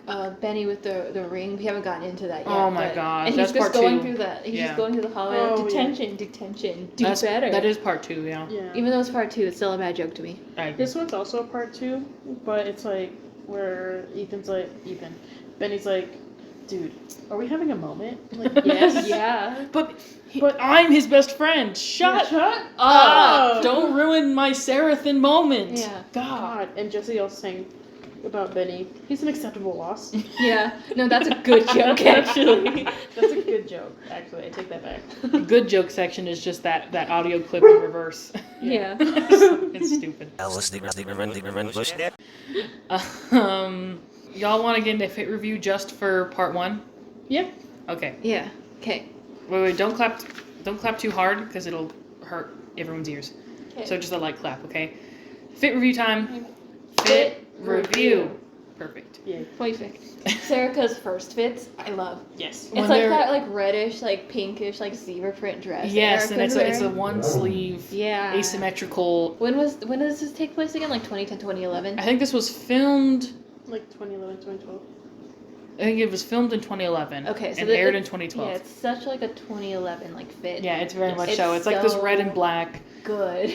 Is it zebra print? I think it's zebra print. It's like very stripy. And then she has a blazer on top or some sort of jacket on top. See, this was something I forgot to mention in the Rainbow Factory episode. What is it called? Mirror Rorim episode. They're starting. One good thing about there's no good things about the show being canceled. Yeah. But one good thing is that we don't get more Erica in office casual wear. Yeah. Because that was a full on like day to night business casual outfit that she was in. That was such a millennial thing. It was such a millennial outfit that she was in. And like not in a fun way. It was just like, and we probably would have gotten more of that. Like I never liked the fact that they dressed her so mature in the first place. Yeah. Like I know the actress is much older than the rest of them. She was but they didn't need to make her dress. But at the same time, like she's 40. Being raised by like Tumblr millennials, it's like I wanted to dress like that as like a 13-year-old. it is realistic to see a bunch of kids in business casual going to high school. Yeah. But I don't like it. But so there was hers, and then Sarah's outfit at the very beginning is one of my favorites and she's only in it for like a few minutes, but it's the season 2 promo outfit that she's in. It's like this pleated pink skirt, which is just so beautiful. She's so good in like pink and purple. Pink and purple, her colors. Yes. We talked about color theory in the movie episode and later on as well. Movie episode, yeah. In the movie episodes and other episodes as well. But like pink is like her human color, and purple is like her vampire color. Yeah. So like that's why in season 1 she transitions from wearing a lot of pink to wearing a lot of purple. Yes. And so in that scene, she's trying to connect back with her human self by kind of complaining it to Erica and then saying yes to the date with Ethan. Yeah. She's wearing the pink skirt, but the black also represents the fact that it's like it's not corrupted. It's not true. Yeah, It's it's not still completely pink. it still has that dark pull to it, right? Yes. Delicious. Love Sarah color theory. Yes. And then she's wearing like this motorbike jacket, like this this cropped leather jacket with lace. For some reason, like lace shoulder pads were huge in the 2010s. I feel like Lace people in don't talk about this. general. Lace in general. Yeah. Because it was like that kind of 80s kind of inspiration of like not of like lace patches on things. Because I think like Madonna with like the lace gloves and stuff, you know. Yeah. Because a lot of 2010s fashion was very inspired by the 1980s, like the hot pants and the skinny jeans in general. And then there's all the bright colors. And all the bright colors, and like the mismatched colors. Millennial coral. I'm so glad we don't get any millennial coral or millennial turquoise in these episodes. You know what, I'm so surprised we didn't see like one of those owl necklaces. Oh yeah. There's no way Sarah doesn't wear an owl necklace in one of these episodes. She absolutely has one. Because they dress her very boho throughout season 2. So, very interesting, very bohemian.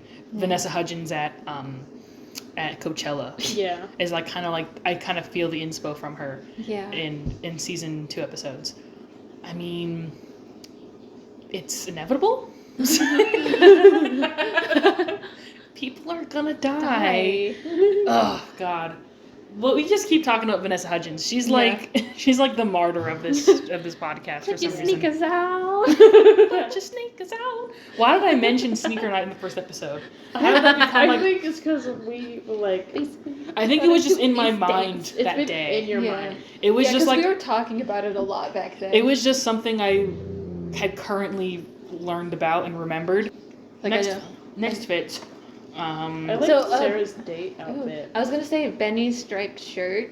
It's like blue and gray. I forget which one is the one. I think he's that's worn like, it before. Yeah, but there's like one of the stripes are like faded, like not faded, but like ombre. Yes. Yeah. I don't remember which color it was. I want to say it was the gray. It kind of feels weird to see him in the short sleeve polos again. I feel like they were evolving his fits to be more like still stripes. Yes. But like the long sleeve and flushed and like different styles of shirts. So to see him in the polo again does feel like it feels like a good callback to me. Yeah. I mean, good for a finale, you know. Yeah, it works for me quite a lot. And then he's wearing that jacket from Sayoli Maztec where it's like green and it's black with like these really really light thin like green lines on it. Yeah. And then Ethan, is it purple? No, green jacket? He's wearing a green like army style jacket. And his shirt is purple. And his shirt is purple, I'm pretty I really sure. liked his jacket. He's too powerful. Ethan's jacket game is absolutely phenomenal. And for a Canadian boy, it's necessary, okay? If you're not turning jacket looks and you're a Canadian, are you even really Canadian? Yes. Okay. Canadian T-boy. you can't see me, but Sarah, Ethan, purple. Because I've always said that Ethan's color is blue. Yeah. Cool toned. And if you mix blue and pink together, it's purple. You get purple. That means something. You get bisexuals.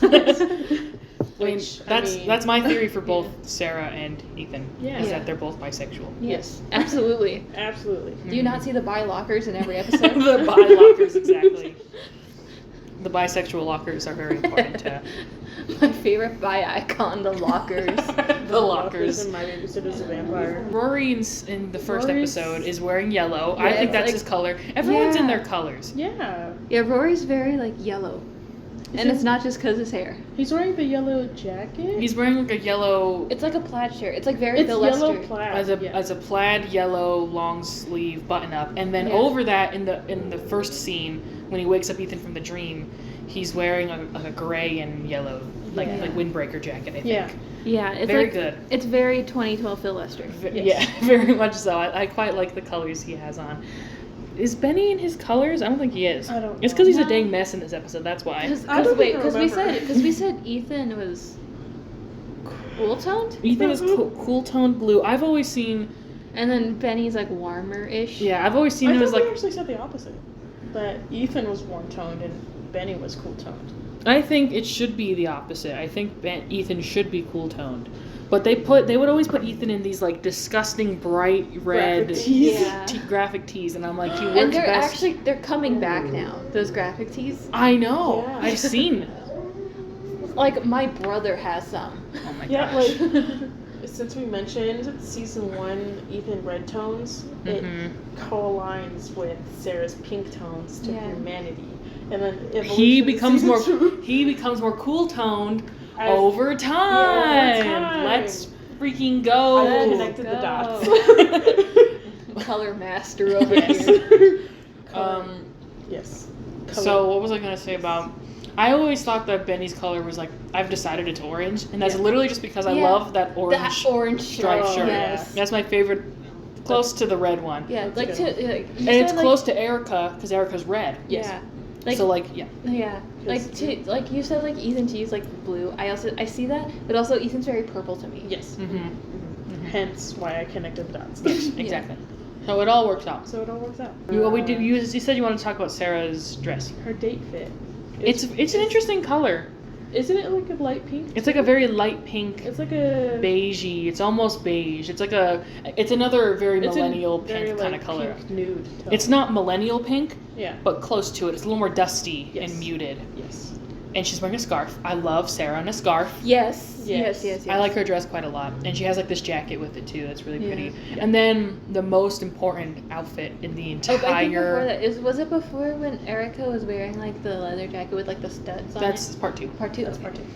You can tell how good my memory is. But speaking of Erica's fits, the most important fit in the entire episode is her waiter outfit. Yes, it's so good. How did she predict 2020's fashion so perfectly all the way back to 2011? Yeah. I don't know. So true. I think it's already on the Vampy. It is. So we're good. 2011? Yeah. I think so. Let me check. So, Erica, my absolute fashion icon, fashion queen, is wearing a black button up with a red tie and a red corset. It looked like it didn't have sleeves, but her hair was over it, so I think it did have like thick straps. Yeah, I honestly wouldn't be surprised if it didn't. If it didn't, I would like it a lot more because it would be a full-on like corset that she's wearing over her clothes, and that would be iconic. And then I'm assuming she's wearing pants and non-slip shoes. Yes. Because she's in a restaurant. I would like to assume she has like those leather non-slip Converse shoes that they would sell. That's my imagination. Did we just brush our hands? I think we just touched hands. Did we touch hands petting Betty? Okay, so that's it for review. We can talk about part 2 now. Yeah. Yes. So we're gonna do another fit review at the end of part 2? Yeah. Okay. We can do it before we do season 3 assumptions. I know this is still like a part 1 thing, but I think it is part 2. Because I was just looking down at my notes, and one of them is Erica is Ethera enemy number 1 /J. So it's just like, Is it a joke though? Because well, let's do fit review clap and then I'll get into it. Okay. Fit review. My thing with that is that it's a mixture of her not wanting Sarah to date a vampire, not a non-vampire, and also the fact that Ethan's a geeky loser. Yeah. And she doesn't want to associate with those people. And lesbian jealousy. And that's why I'm like, man, do we have to revert character development again? Because I thought we were over the point where they don't feel they don't like hanging out with the nerds. Like I thought we were over the fact that Erica doesn't want to be a nerd again. Yeah. Because in the very beginning of the first episode, she's like, I was leader of the historical fiction club. I don't want to be that again. It's like, girl, I thought we had finished this. I thought we were over this. I thought we were over this with the Flushed episode when she hung out with because like Bithori. Yeah, because she's like become so much more open with hanging out with them, especially in season 2, and now she's just like, So that also leads into the Mike Kiss comment, Facebook comment. People in general were upset that in that comment they were talking about possible things they were going to do for season 3 or whatever, like later on character developments. And all they mentioned about Sarah was that she was going to grow to like Ethan more and be okay with the fact that he's a big loser, nerdy guy, and like learn to become really good friends with the other characters. Yeah, and I thought we did that already. That's what I was going to say, is I thought we already got there. When we were doing those ensemble episodes in season 2, perfect example of how like, okay, they're all besties now. That was something we talked about in other podcast episodes where it's like, I love the idea that these 2 kind of popular girls and these 3 nerdy dudes are kind of like now all friends because they have to solve supernatural problems together. Like that's a fun dynamic. So I thought we were just going to get more of that and not still be stuck in movie episode, like movie like problems where so there we go. They're still trying to get used to each other. Mm-hmm. Yeah. I mean, it probably wouldn't be as frustrating if we had a third season where, like, we're getting ensemble episode after ensemble episode. Yeah, because also it's just, like, this general, like, episode and everything, everyone's very high stress, so maybe they're just kind of reverting back to, like... That's what I'm thinking, is that, like, they're kind of, like... accidental regression, because they're just so stressed. It's just kind of like a thing that they're doing throughout this... So, yeah. So, for part 2... There's a lot of lore dropping throughout both episodes, but especially in part 2. Yeah. Because I'm pretty sure it opens with Stern talking. This is the first time we ever heard his of palace. Yes, in his weird, like, fancy His house. weird Establishing shot. Yeah. That was bought on a royalty-free website, or bought on a royal website, whatever it's called, copyright stock footage website. And this is the first time we hear of the Order. We can start getting into lore now. Yeah. So the Order, apparently, as we learn 20 minutes before the entire show is over, before the series ends forever, we learn about the Order, which is a group of wizards who hate vampires and want to eradicate them. And apparently, 200 years ago, which I wonder what else happened 200 years ago, we connected the dots. I think I mentioned this in the movie episode too. So, they created the Lucifractor to kill vampires because they hated vampires. Yeah. Now, I think what I said in the movie episode was that we didn't know about the Order yet because we hadn't watched. You guys hadn't known anything about the finale yet. Well, of course, B-Man Actor did spoil it on his Twitter for you guys. Yeah. So I apologize for that. Spoiled a lot of people actually, which I was surprised about to learn. But anyways, I said that in the movie episode that we just know that the townspeople attacked the vampires, which is what led Jesse's cult to mostly be destroyed, right? Well, I think this is my theory, tinfoil hat on now, although I think it's right, is those townspeople was the Order. Yeah. So when Jesse says, and when he comes back, actually in the episode, he's actually there in person, he says, I let him destroy most of my flock, and then I snuck up behind him. And ate his guts. And drained him dry.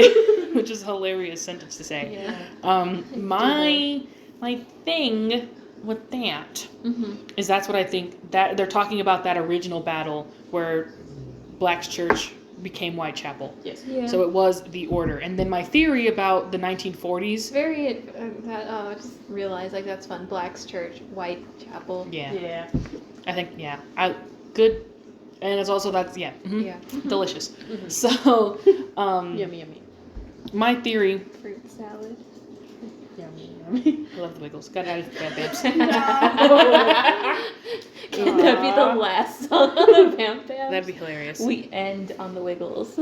My theory about the 1940s, when they talked about how a whole group of people checked into that hotel and never checked out and died, is that Jesse took the Lucifractor and then he fucked off for a few hundred years. And then, or at least 100 years. 100 and something years. In the 1940s is when he hid the Lucifractor. Yes. Yeah. Because when you're a vampire, you can just wait a few hundred years before you start putting stuff places. That was also my theory with the Cubile Animus, is that he found it, and then they buried it in that grave site specifically, so when they could start his revenge plan, he could just dig it back up. Yeah, he knows where it is. He just had it stored there for a few hundred years. Yeah.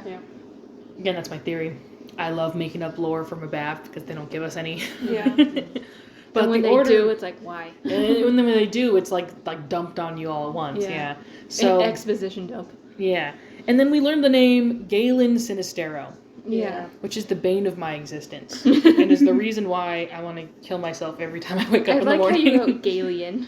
Did I write Galen? I just meant to write Galen. I didn't know how to spell it. So Galen Sinistero is like the super great whatever grandpa of Stern. And I think he is supposed to be the person who invented the Lucifractor, who created it. Yeah. They don't outright say it, but I'm pretty sure that's what the idea is. My thing about this episode, we get to see Stern, who is a very powerful wizard, kind of wizarding around. Yeah. Spellmastering? I don't know. Yeah. Earth priesting. Earth priesting around. And it makes me think, like, magic is cool. Yeah. I wish we had more magic in this show. I wish Benny wasn't utterly incompetent. At every point. It's so true. At every point when he's supposed to be able to do magic, they just make can't. sure he doesn't. doesn't. They either make sure cut he's him off. bad at it. Like even in like part 1, where Even in part 1, he's gonna use magic on the and then morph gets suit guy, dragged across the and he counter. gets dragged across the counter. So it's like, I'm so upset, and it's See, because that's he's what we too need- stupid. okay. That's why. We need more Evelyn. We should have had an Evelyn Stern Oh my God, showdown. we gotta talk about Evelyn in these episodes. She doesn't. She's not in part 1 at all. She's in part 2. And She's we in love part her. 2. Yeah, I forgot. I should have put down Evelyn as a bullet point. Yeah. We can write it down. Yeah. Benny's Bad incompetent. at Right. magic. And we need more magic. It's really cool to see magic actually happening in this Yes. show for once. Someone who knows what they're doing. Because we don't see a lot of Evelyn magic. Yeah, because as much as we love Evelyn, she doesn't actually use her magic much. She just kind of Very rarely does she do magic, and they kind of mention magic stuff happening in their house, you know, Yeah. like casual magic. But it was nice to see some magic activities going on. You know what I Yeah. mean? I really missed that. Yeah. Like, I know Stern is powerful and stuff, but really, the whole crew's, like, biggest enemy is just someone who's competent.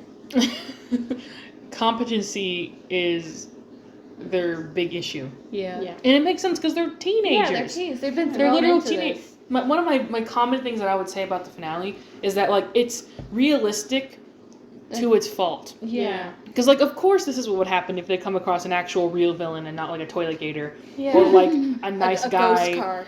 Or a ghost car, or, like, a nice werewolf guy who just doesn't want to be a werewolf anymore. Yeah. It's like, all the villains they faced are, like, nothing compared to this. So it makes sense that this is exactly what would Like, happen. this is their first, like, real villain. They don't know what they're doing. But it's just so unsatisfying to see them fail. Especially given that we don't get anything after this. And that we Yeah. don't get to see what happens to them after they fail. Yeah. It's like if I think I said this in my my mbav video, where it's like it would be like if they made Avengers Infinity War, but they never got to make Endgame. Yeah. And they just never made that movie. And it's like, okay, yeah, maybe we all it don't just think ends with everyone dead. Yeah, and it's like, okay, maybe Endgame isn't as good as Infinity War, but you would all hate Infinity War if Endgame never happened. Yeah. Because it would feel extremely unsatisfying. Yeah. That's what mbav is. That's what mbav is, my room in Empire. Sorry, I'm starting to cry thinking about this. Because the episode opens with Anastasia being like, if you don't get the Lucifactor back from your vice schoolmaster or whatever, Yeah. we're going to raid the school. Yeah, because she's a Which- Victorian child. She only knows schoolmasters. Yeah. Can you pull up the Don't You Kids Learn Latin Anymore? Turned off my phone. Don't you kids learn Latin anymore? Yeah. So, So. which I mean, yeah, people are gonna die. Referencing that again, Yeah. Yeah. because there's like they don't want them to raid the school, obviously, because you know they'll kill all the Like, human teenagers. But but it's inevitable. exactly, because then they would have had the Lucifactor. Yeah. It really shows that Ethan and Benny really did cause all these problems. Yeah. Because like. There's a problem. They did If this to Ethan would have themselves. just told Anastasia everything he saw in his vision, because he withheld it. the image, Yeah. the order. You kept a secret from the Vampire Council? When'd you become so cool? Dude, you kept a secret from the council? How'd you get so cool all of a sudden? Because of Yeah. that. Yeah, it's like it would have been the episode would have gone so much smoother if they actually just like sent out a There would have been no conflict if Ethan just told him everything and the Vampire Council found it and then they just dealt with it internally. Yeah. And they didn't go and try to fix it themselves without the Vampire Council's like involvement. But at the Yeah. same time, I get why they don't really trust the Vampire Council given Yeah. everything. I get it, because they're kind of supposed to be like a villainous presence. And they're literally just like the replacement for Jesse's cult. Just as close, yeah. They're literally just like the replacement of that. So it's like it's not like they're the good guys, you know? And Where like is this council like located? Like in the town? Like what do they do? What's the front for this council? are they just like in an abandoned castle Yeah. or Probably. Like Renfield in an abandoned hospital? yeah, it's like where does how does Anastasia live her day-to-day life? Because she's a child. Are they just stowing away this child like no one knows she exists? do they just live together in the castle and it's just supposed to be like a Why is there a castle in Canada? is it supposed to be like a Cullen situation where they're like an adopted family? So like one of the older elders who looks like a grown-up is like, this is my adopted daughter, and she Yeah. dresses weird. She dresses like a Victorian child because she Interviewing wants a to. vampire. It's like she's autistic. Her She's special interest is the Victorian times. which is why she is what's it called? even though she's the oldest out of all of them, which is why she's the leader, I'm pretty sure, is because she's, like, the oldest one. Yeah. Because if she's from the Victorian era, like... She's old. That's She's old. ancient. Yeah. If not before, because is she older than Jessie? I think so. We don't know when Jessie was turned into a vampire. My theory, it was either right before or when he started Black's Church, which That's is what I think, the too. late 1800s. Late 1800s? Yeah. Okay, so then they probably they're probably about the same age. They're then. probably about the same age, which is late- why 'cause, yeah. Jessie was the original leader. Yeah, because late 1800s is Victorian. Yeah. Yeah. So, even though she's probably the oldest out of all of them, they have to, like, do that, like, Edward Cullen family adopted Yeah. situation. They live in, like, Yeah. this ancient castle. And then they're actually the Vampire Council. Because at least, like, in Twilight with the Volturi, the anti-Italian propaganda, well, you're gonna tell me that I'm wrong? Because you're completely right. Came down in a bubble, dog. Screw the Italians. Poor Italian people. No, I'm kidding. At least them, they, like, basically run the entire town. Yeah. And it's, like, a tourist town Yeah. where they, like, kill all the tourists who come in. I think that's the story. Yeah. Could be wrong. But the Vampire Council here, they just kind of exist. They don't Mhm. really have any stake in, like, town politics. Yeah, they just have, like, a whole, like, underground system of vampires, and they Is deal it with, like, like... maybe like townspeople think they're just like a family that comes from old money? That's what I think, is that, like, this is just, like a house... I don't remember how the look of the exterior shot, but, like, is that, like, a Victorian-style house? I guess it doesn't matter. But this is just, like, their family you home. mean the shot we all hate? We're just like... Yeah, where, like, the camera, like, pans awkwardly. I know it was probably, like, some cool technology they used to do that, but Yeah. it looks like garbage to me. Yeah. Anyways, that's a bad joke. Oh, yeah. Bad joke, the PowerPoint fade in. Oh, yeah. Yeah, that was in part 1, Yeah. when they're in Ethan's house, he leaves, they fade out, they fade back into an establishing shot of Ethan's house, and then they just cut back into Ethan's house. Yeah, like, what is the... That is, like, the most painful example of, like, a commercial break. Oh, yeah. That had to be the commercial break Yeah. that I've ever seen. Because it's, like, it's just so awkward. Yeah, in the 3 to 4 minutes that you've been watching these ads, Yeah. I think you kind of forgot you're in Ethan's house. So here you go. I guess, yeah. They had to do that because of the censored episode in Dipod. Yeah. Because, like, I don't know if you guys have seen the uncensored episode. It used to be on Roku, but they took it down. Evil. Rest in peace. Evil people. But in the censored scene, because they cut out, like, a joke, they had to, like, just completely change the timing of the episode entirely. So, like, a joke that was originally left out of the original was put back in to the censored version so they can fix the time. And so they added another hallway establishing shot. Because they had a hallway establishing shot. They had the scene, and then they just kind of transitioned into the next scene. Yeah. But instead they had to insert another one because they had to cut out all the times that they say iPod or Zypod or whatever in the episode. And the joke about Rory sucking face. Is that a soundboard clip? I don't remember. My chances for a bang-on-fang makeout. That's what's up. I So- thought we were gonna do callbacks and then just did not. I was getting there by talking about Anastasia. Yeah. Because after they visit Anastasia in the Vampire Council, they go to Stern's office. Yeah. And that's where a lot of the callbacks come from. Yeah. They mention the it- alien DNA detector goggles from the movie. Because they're like, oh wow, Stern has a lot of our stuff. Mm-hmm. And that also reminds me of... That's the thing, I guess, Mhm. like, I was just gonna say, like, oh, realizing maybe Stern's known about them for a lot longer than they realized. I think Stern has been knew about everything going on for some time now. I think ever since the first episode of season 2 when he shows up as the new vice principal. Because Welcome Back, Dusker, the season 2 premiere episode, is about the breath of death, right? Yeah.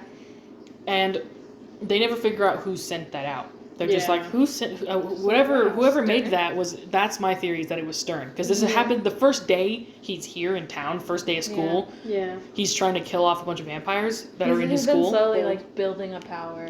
And then he finally is like, okay, Yeah. now it's time to start eradicating all the vampires. So I'm going to be the vice principal, and then I'm going to At send this out... school that seems like to be, like, the epicenter. He Yeah. has like the theory board up.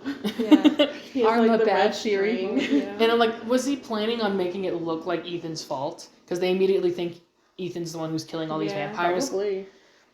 That's so genius. Because Stern is aware Ethan's a seer, Just not the extent of his power. Yeah, he doesn't know how powerful he is. And he knows that he's collecting, like, these magic pieces, like the ring and stuff, which we'll get into. But he just doesn't know what they do, because he just doesn't bother to try them out. But he knows that he's collecting a bunch of supernatural paraphernalia from them. He probably... Well, he didn't know Ethan was a seer, because he finds out when he reads the mind of Benny, and then sends the letter to Ethan. Yeah. I think... He's like, oh, but these kids seem to be, tied up in a lot of the... Yeah, I feel like with Ethan and Benny, he just kind of has, like... He knows that a sixth sense. He knows that they know about the supernatural world, and that they're stopping these people from... Collects their stuff. And then the Lucifer factor was also the reason why I thought that was why so many supernatural creatures are turning up to Whitechapel. Yeah. Because, like, why was Dave Stokowski there? They just happened to have a werewolf. But Dave had a theory that Ethan was a seer for whatever reason. So that's why he turned up and all of a sudden started becoming Ethan's friend. Is because he was hoping he would find the cure. Just the energy of, like, the Lucifer factor has given, like, the supernatural world. Pulling the supernatural world, hence the oh no zone, and hence why, like, Serena is just, like, there all of a sudden one day. Yeah. It's like, why is she here? She's just a new student all of a sudden, and she's a siren? Like, what's going on? Yeah. It's like they just, like, are appearing in this town. Yeah, it just, like, calls them to this town, like, hey. And it makes sense why Stern is happening now. One, because maybe he's built up enough power to actually do something about it. Yeah. Sorry. Or two, because of Jesse's thing in the movie, where he was trying to bring back the cult. Yeah. Now there's an uptick in vampires in Whitechapel, so now the universe must balance it out by having the Order rise to power again with Stern. Yeah. It all makes so much sense. The writers are so smart, guys. You guys don't get it. Mbav is genius, okay? The writers are so smart. It's just our unhinged theories. Yeah. Trying to make sense of the crumbs they give us. Yeah, I know. Well, because in the movie, when... I think I mentioned this in the podcast episodes before, when Benny was like, apparently there's a spell in the spellbook that just gets rid of all the vampires. Oh, yeah. It's like proof that, like, wizards have kind of always hated vampires. And then the deleted scene from the movie... Yeah. In the movie, there's a deleted scene when Sarah is reading from the book and Ethan's getting the vision. There's a moment, the part that they cut out was that there was a theory that the townspeople was a cult or something. I don't remember it. I should pull it up. But it was that they were a cult and practiced Satanism or whatever. And they couldn't say cult or Satanism, I guess, on Disney Channel, so they cut it out. And then they had a shot of a bunch of dudes, like an illustration of a bunch of dudes in cloaks with like a pentagram. Yeah. So it was like that was the Order. Yeah. So they hinted at the Order in the movie and they cut it out. That's so upsetting. Yeah. But anyways, what was I ranting about? Callbacks. Yes. That's technically a callback. Yeah, that's a callback. Yeah. This has nothing to do with the Order, but in the movie Benny says, like, when I was 5 and afraid of robots or whatever, as like a joke, and Sarah's like, whatever, I don't care, fascinating. Yeah. That is a callback to Cyberdontist. Yeah. Yeah. Because, like, to show that is, like, what he's really afraid of, which, of course, we referenced is, like, maybe it's less of, like, he's actually just afraid of Cyberdontist. Cyberdontist is just, like... He's afraid of not having magic or being powerless kind of thing. Yeah. Right? Which also ties into Evil Benny, so, you know. It's genius. They have good ideas, they just have zero budget, and a network that doesn't care about them. Yeah. Mm-hmm. Also, they don't know how to write women. Yeah. Glaring issues. Mm-hmm. But they have good ideas, at least. So, after callbacks, let's talk about Galen Sinistera. I know I already kind of mentioned it a little bit, but let's talk about Galen. Yeah. I don't know how you would spell Galen Sinistera. Honestly, my theory is like Gaelin. That probably makes more sense. Maybe there's a Y in there. Like, actually, like, Gay. Len. Or maybe, like, Gaelyn. Because I'm thinking of it like, like, Gaylin, you know? Like, Gaylin. Am I kicking you? Gay, and then Lynn. Lynn is his middle name. Yes. Gay. His name is Gay. First name Gay. Middle name Lynn. I would name my child Gay if I was if 200 years ago. Yeah. Because it's like... That meant happy. That's what I mean, yeah. It's like, I would name my child Gay. Why not? Anyways. That's why people name their kids Gaylord. Yeah. Yeah. Well, that's Gaylord. A last name, right? It could be a first name. Yeah, Gaylord or something like that. Yeah. Let's talk about the collar. Is it finally time? I was dreading this moment. Let's talk about What this. if it's spelled like this? Wait, can I read it out? GEIGHLY. Maybe instead of Y, it's another EIE thing. Galen. Galen. That's how it's actually spelled. Yeah. It's canon now. I'm creating the mbav tag for it. People were saying people were saying that we need to create mbav tags for the side characters. Yes. So it's all like we need like a Dave Stokowski tag and everything because we don't have one yet. Yeah. I agree. Yes. Same thing with Lotta Latte Girl. Galen, but spelled like this. Yeah, Galen, but spelled like that for mbav talk. So let's talk about the stupid fucking collar. It pisses me off that it doesn't matter at all, which is why it pisses me off. It's actually spelled CALLER. Is that like the official name? I don't know. We don't know because they just say it once in the entire series, and there's we release the scripts. Yes. I thought it was like COLLA. Like I thought it. Yeah, every Like time I heard collar, the collar, like a I was thinking like collar, like necklace, Well, I'm thinking the collar because like the ring. because they're like why did Stern go to the Vampire Council? Was it just to kill all the vampires there? And Jesse says he's probably gonna hook up the Lucifactor to the collar, as in the phone collar. It's the way we connect to other vampire councils around the country, I think is what he says, something like that. Yeah. And it's like, that's so stupid because that has nothing to do with anything. Yeah, At what point in the show did that need to be explained? The Lucifactor is a MacGuffin. It can just do whatever it want. You can do whatever you want it to do. You don't need a guy to connect all the vampire. You don't need there to together. be like some sort of like vampire phone. Like Stern has a Lucifactor now. He could basically just use it to find every vampire. You can just because they say he's going to connect to the collar so we can project the Lucifactor's powers across the entire town. And it's like, can we just pretend that the Lucifactor can just do that? Yeah. We don't need a stupid fucking collar. Yeah, can the Lucifactor just be the collar? That's what I'm saying. Because it's like, I guess what they're trying to say is like, oh, well, the Lucifactor can only do like hand combat. It's only like, you can only just like point it at a vampire and then turn it to dust. Or it just like amplifies your own power. Yeah, which we'll talk about what the Lucifactor is itself. The purple marble. The purple marble. We'll talk about what it is itself in a little bit. Because I did mention it at some point. Like the idea of like dark magic or dark energy or whatever. So anyways, but I guess the purple marble is just supposed to be like a thing you shoot out at people or whatever. And so like he has to hook it up to something to make it project over. But like when that shockwave sent out when Ethan was holding it, it's like, isn't that literally just what Stern is doing but on a larger scale? Which is why Ethan is like, you can't handle the power because it's too much power. He's gaslight girl, gatekeep girl bossing him. In that moment. Literally, Ethan isn't. We can talk about Ethan's powers now. Yeah. Okay. Because Ethan is a literal empath. I'm an empath. Because so this is also what's super frustrating is that like there's so much potential that's just lost with Ethan's powers. Yeah, we get a little taste of what he's capable of, and just nothing. And then he's evaporated. Yeah, he's blown to bits. Which is another thing we can talk about is like, do we actually think the characters died when the explosion happened? Like my ears? Oh, you're listening it out. Can I promise? Just like, and go, just like that. My nails are too long, so I have to like... No, I'm embarrassed. Don't do it, it works, I promise. Now they're gone, I promise you. Well, no. I'll just scare you to death at any point now, and they'll go away. Isn't there like a theory that like if you scare somebody, it to go away? Yeah. Okay. Well, I think it actually might have worked. There's just one left that I had to get out. well, let's hope it worked. Yeah. Ethan. His powers really start to develop these two episodes. Yeah, it's hinted at when he does the Mind Palace thing with Jesse in the first episode. Yeah. But it just when gets worse. Stern gives... Ooh, I can feel that movie thing. I'm losing my mind. Stern gives Ethan a letter, and it's supposed to put him into like a frozen state. Yeah. Like it does to Evelyn, which...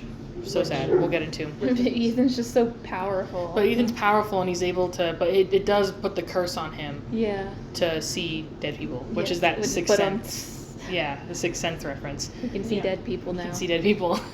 which is like really tragic. Can I Yeah, say, because like it's that like whole scene with the letter and the curse was so It's good. it's Yeah. good. It's like really Like- well tense and like I you don't know. want to compliment him, I know. but he did well in this scene. I think Did a both good actors did a job. good job of portraying the other character. Yeah. Because the actor who plays Stern had to pretend to be Benny, who was Stern. who was Stern. Yeah. And then the actor who plays Benny Yeah. had to pretend to be Stern, who was playing Benny. Yeah. Yeah. It's like the specific way he talks Yeah, And, and like, I see it in both characters. in his- It's in done their- so well. in their physical, like literally the way that their face moves, the way that like, their body Their moves, like the way that tone they're and talking. intonation, like It's done really so well. and that scene is so tense. And it's what's Yeah. funny to me is that the only reason why Stern pretended to look like Benny is so he could find out what. Get the the information plan out of But they have no plan. Yeah. Because Ethan's like, we don't have a plan. We don't know what we're gonna do. This is like we're screwed. And Yeah. Stern's like, ah ha ha.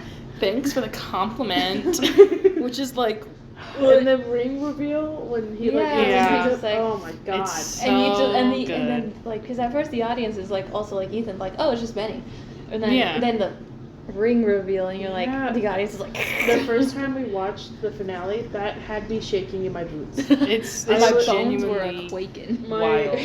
I was gagged and gooped. For real. Truly entering. Literally, Yeah. I think I screamed when we watched it. Yeah. Scream The you first time. scrumped. Yeah. Mhm. I literally was like punching the air. It was It was done so well. Yeah. Entered Gag City for sure. Yes, for sure. Sorry. Ethan, for some reason, we don't know why. Why is he though? Why does he is all of a he- sudden get Is he so starting to get? grow power? It's the tea. I think it's the It's the testosterone. tea. Yeah. I think because there wasn't really development over like the course of the second season, was there? Maybe like Not very much. possibly there could be Like, if you maybe really he- want to read into it, which like- is like our job at this point. Yeah, because Yeah. like maybe like you could kind of say like you're getting better with having visions, controlling them or whatever. Yeah. I think in general, him being able to withstand, because of his sixth sense, Yeah. be able to withstand mind control. Like in the Say You'll Be Mastic episode, he Mhm. Yeah. keeps snapping out of it. Yeah. The first time it just naturally wears off over time, and that call with Sarah kind of like partially does it, right? Yeah. So, So it shows like his mind's a bit. and then as soon as he gets the vision from, was it from Lucia? When she puts him down on the altar? Yeah. Because Yeah. he's still mind Yeah. controlled, which is why he's like, yay, I'm the sacrifice. Yeah. But then he gets the vision from her, and he immediately snaps out of her control. Yeah. Versus like, none of the other characters are going to be able to do that, right? Yeah. So So that's like Rory an extra Vampire. level of defense. at that least. could be a hint. Yeah, and then like to what happens here, where he's not frozen, but he still has some effects from it. Yeah. And the episode before the episode 12, episode 11, Independence Days? Independence Days. That's also kind of like in Ethan's solo world. Yeah. Stern's kind of like, Yeah, Stern. How did Stern get in there? Not Yeah. sure. No, I don't know if that was like a metaphor or Yeah. if Yeah. it was like real or because not. it's like, didn't Evelyn say like, oh, I didn't put him in there? He was supposed Yeah. to be alone because Yeah. his biggest fear is losing his friends, Yeah. which is why him getting cursed to see them all as dead people is like extra It's tragic. such a big deal. Yeah. Yeah. And that's why he's immediately like, I gotta get Sarah out of here. He's like, Yeah. he doesn't care. About All he cares about is saving Sarah, Sarah yeah. because he knows Yeah. that Stern is trying to kill vampires. So he's like, Sarah's gotta get her out of here. Cause like I don't know. Now that he's able to have like conversations with people in his mind palace, Mm-hmm. it's like feels like it's setting up almost for like telepathy and stuff like that. I mean, he is already an empath. Well, because I think part of that is like being in their minds. He's able to see their true emotions. Yeah. Which is why he's like, "You're afraid. You're scared." Yeah. When he says that to Stern, and Stern's like, "No, I'm not." And he's like, "But he's Like, like, I no- can no, feel uh. it." He literally, Ethan says, "I can feel it. You're afraid Yeah. of the power that the Lucifactor holds, and you're not strong enough for it." Mm-hmm. And that's when he's like, "Enough." And he like projects like So- of his mind. Anything else to say about Ethan's powers before we move on to the Lucifactor itself? I'll save it for season 3 discussions. Okay. Yeah, I agree. I think the fact that they were just going to turn him into Professor X, basically, Yeah. Yeah. It's really kinda funny. silly. but I do love it. Yeah. Yeah. Anyways, so very Danny Phantom core, where like Yeah. they gain powers over time Yeah. and like evolve their skill level. Eve is Danny Phantom. Very much so. His molecules got all rearranged. If the Danny Phantom theme song's on Spotify, Gotta throw it on there. So the Lucifractor. I think I mentioned this in one episode, but I was like, oh, I should wait until the finale episode to talk about this, but I'll mention it anyways. Because I was talking about, like, the idea of, like, vampire dark energy. Is that what they call it? Dark energy? Mm-hmm. So we don't know anything, basically, about, like, vampire, like, how the vampire lore works until this one offhanded comment that Jesse makes when he's explaining what the Lucifractor is to Ethan in part 1. And we see over time throughout part 2. So apparently, the Lucifractor is able to harness the dark energy that makes vampires vampires. Yeah. So apparently, when you get turned into a vampire, the thing that's keeping you alive is this dark energy. Because your body is dead, but your soul has been replaced with this dark energy because they're supposed to be soulless creatures. Yeah. So I guess that explains something, because I did have a question. I'm like, how exactly does the Lucifractor work on vampires? Because visually, it just looks like it just evaporates them. I think. But then, who was it? Anastasia, Rory, or Erica? Someone said like, oh, it just absorbs. I think it absorbs. I think it was Anastasia. I think. Yeah. Who said it? It absorbs their energy, and then that's what zaps them into oblivion. I think what the Lucifractor does is it absorbs, and so then that's what fries it's them. not zapping you. It is vacuuming, sucking your soul, giving you that good sloppy toppy. Yeah, and that's what then turns you into dust. Yeah, that's what turns your body into dust. Because then your body turns into like it's maybe. Because we only see it happening to, like, other vampires. We don't see it happening to our main 3 who are, like, new vampires. Yeah. Maybe it turns your body into what it should be, what your actual age is. Yeah. So that means, like, powder if you're, like, at decomposition phase. Yeah, if you were supposed to die at, like, the ripe old age of, like, 60. So, like, what if, like, all that happened to Sarah... This was one of my theories that I loved. Yeah. But, you know, I'll only just touch on it real quickly. But, like, what if the Lucifractor hits you and you're like a newborn vampire? It just turns you into the age you're supposed to be. Which so like in their case it'd be like 17, 15. Yeah, like a year or two older. Yeah. Like you know, because Rory was turned at 15. It's been like a year or two now. Yeah, he's like 16. He's like 16, 17. That would be fun when thinking about season 3. Yeah, ideas. Kind of resetting everything. Kind of resets them back to so they would all. So we can talk about that a little later. When it comes to like what we thought they were gonna do with the story after the cliffhanger. It's interesting, the idea that like these vampires have this dark energy, which is what removes because their soul moves on, and then so the dark energy takes over their bodies. But that also makes you think like, what is their personality and who they are as like people? Yeah. Like, is that like their brain, and that's like and the dark energy is keeping their brain alive, and their soul isn't that? Because they specifically say with the animals, with the zombie animals, where it's that when you revive the body, the soul is moved on, and a body without a soul is a demon's playground. That's what Evelyn says. Well, instead of like a demon taking over the body, the vessel, it's just this dark energy. It's the dark energy that keeps you alive. So like it's a decent idea. It's kind of like an Undertale, how human souls and monster souls are different things. They kind of are different things. I don't know any Undertale lore, so. Oh yeah, human souls are like really powerful in Undertale, and monster souls are kind of just evaporate upon leaving their body. Okay. So it's, I don't know. Good to know. Yeah. So it's like maybe like monster souls and human souls here are kind of different. Something to think about, like the dark energy souls versus like human souls. It's definitely something to, because like something that like a lot of vampire shows do when like they try to add lore is that they try to invent like a reason, an explanation as to like what is vampirism, you know, because that's what Twilight did with like the idea of venom, how like instead of blood and any other like liquid in your body, it's venom, which is why when this is how Renesmee happens, right? She's just because instead of, you know, I can say it, we're all adults here. Instead of semen, Edward Cullen splooges venom. Venom. You know what? Never say splooges to me again. We're all grown-ups here. Proceeds to say splooges. He just splatters everywhere. He goons all over the place. And he excretes. He completes. And they explain that that's also what instead of blood they have. That's what Stephanie Meyer said. Instead of blood, they have venom in their veins, which is what causes.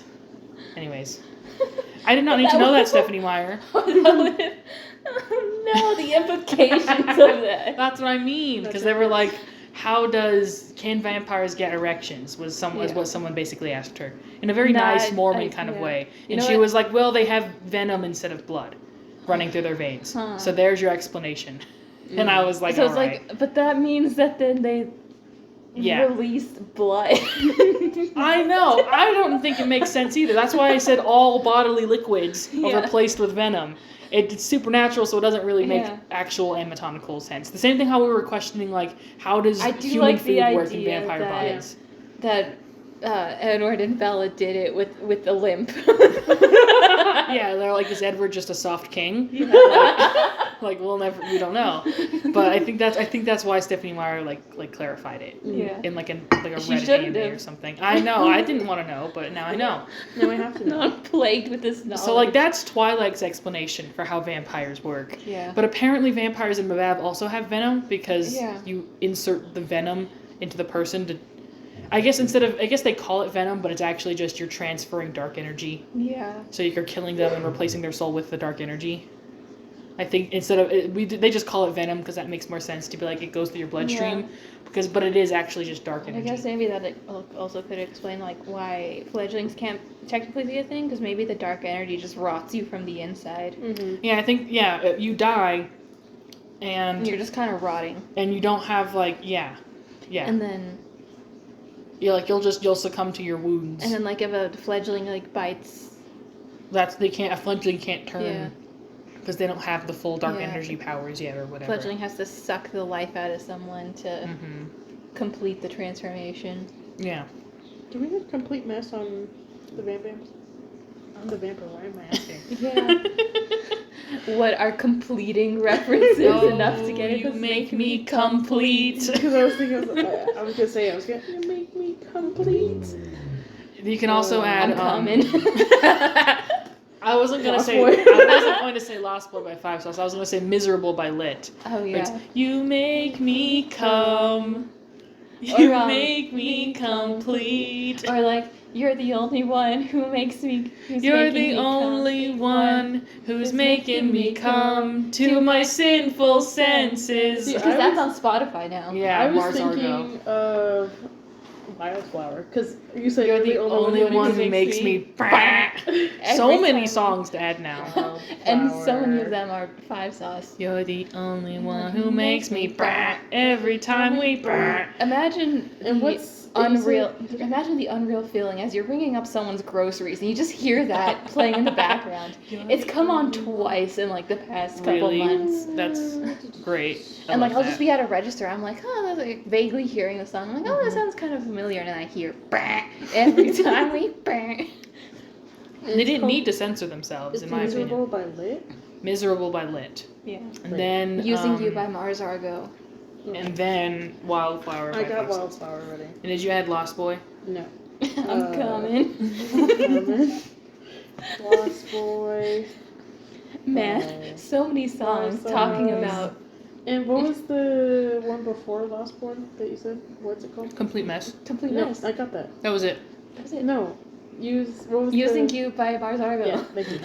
That's after Lost Boy. Yeah. Using You by Mars Argo. Okay, hold on. I'm gonna read them back now. How have we talked about for this long? It's pretty impressive. Okay. Where were we? I know.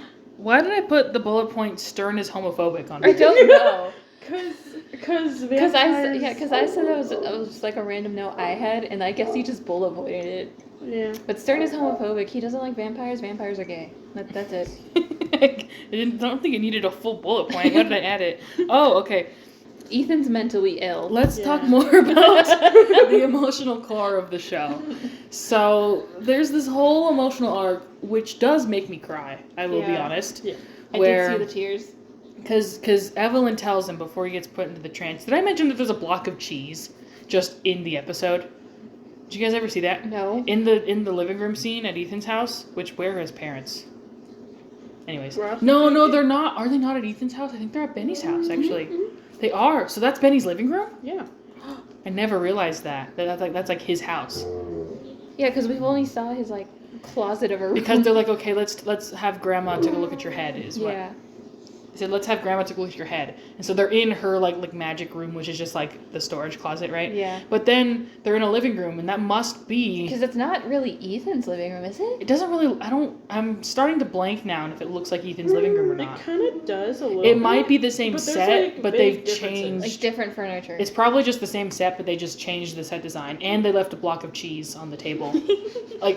That's what I think it is, at least. I don't know. There's Kinda something like on the leaving table. Kind of like leaving a Starbucks cup in Game of Thrones. Basically, yeah. It was like I didn't even notice it until someone posted a screenshot of it. Block of cheese is my favorite character, right? So Evelyn picks up the note and gets into a coma, basically, which is extremely depressing and sad. Yeah, I miss her. I miss her every day, and she never gets fixed. Yeah, she's just kind of there. And then the explosion happens. And so we just assume everyone died. Oh, Anyway, sorry, I shouldn't say it, but Yeah. that guy tweeted about it. Yeah. So I know I went back and I listened to that part, and I was like, I think if I remember what we said, because we were talking about it because it had just happened. I was like, do we actually? And I felt bad now because he spoiled it for you because you didn't know there was an explosion in the finale. Yeah. And that tweet being spread everywhere. Yeah, because I remember back then I was just like, I knew something happened, like something traumatizing. And you knew it ended on a cliffhanger, but you just Yeah. didn't know like what the specifics What? were. Yeah, because I know like even like one of our IRL friends who watched the show like binged it or whatever was Yeah. like, well, that's how it ends, like upset. Yeah. Yeah, I remember that too. But you must realize But- I was also one of those people who just didn't know anything about how it ended. Yeah. I just knew it was traumatizing for everyone. So, I think we were saying, like, should we believe this is true? Like, because one of the actors made, like, an You know offhanded what? joke I don't on like Twitter. him, so I don't believe him. I don't I'm kidding. believe a single word that comes out of his dirty, stinky mouth. Yeah. Yeah. That's our conclusion. Yeah. Period. Come to your own conclusion, but Yeah. Yeah. that's what we think. ours. Yeah. So we'll talk more about that when we get to Later. season 3 predictions. Yeah. I So, like how Ethan panic attack is a note. that's what we're on right now, Yeah. Ethan Panic Attack. Yeah. So, The mental illness stuff. there's a very much I an feel emotional so- core to yeah. this part into part 2, where he sees dead people and he's like, and Evelyn tells him like, you need to find something that's stronger Yeah. than the fear. The power of friendship saves And them. he learns that the power of love that he has Yeah. for his friends is stronger than fear. Season 3. So Season 3, they uses- gather the elements of harmony. My Babysitter is a vampire. Friendship is magic. Yeah. Dude, it's just so it's so I feel so bad for him. it's so And like the fact, emotionally like effective. And I like the little Punching the bits- wall right now. Yeah. Punching the Sorry, air. that's what I'm doing right now as I'm talking. Eating drywall as we speak. Like, but I love that like Ethan's going in full blown like panic attack mode. He's seeing dead people. He's like overwhelmed. He by the literally has a situation. panic attack. He's like curled up on the couch. He gets into a fetal position on the couch and cries. Girl, me Yeah. too. But I love that like Benny is trying his best. Yes, to comfort that's him. my favorite Benny moment in the entire like, series. It's semi. His grandma goes Yeah. into a coma, Yeah. and it's like, what do we do now? And he's like, and like Benny's just trying to like, come on. let's, because like, what he does is that he makes light and he makes jokes Yeah. in serious situations to cope with, because he can't deal with serious situations. Me Yeah. too. So he makes Yeah. jokes. He's trying to cheer. So he's Ethan up. trying to cheer to- himself up. He's trying to, and it's not working. Because then he goes like, he has such weird, what did he say, hats or something? He's like, he has such ugly, he just is so ugly. Like, Yeah. we have to get him, Yeah. right? And it's like, oh, it's so Yeah. emotionally, it hits. And then Yeah. when they So- all they all hold hands, the 3 of them, and they Yeah. use the love they have for each other Benny to ruins lift. it by saying, "Are we having a moment right now?" It's like, Speaking, dude. speaking of bad joke section, yeah, he's Yeah. like, dude, We had a bonding moment. Are I we- cradled you in my arms.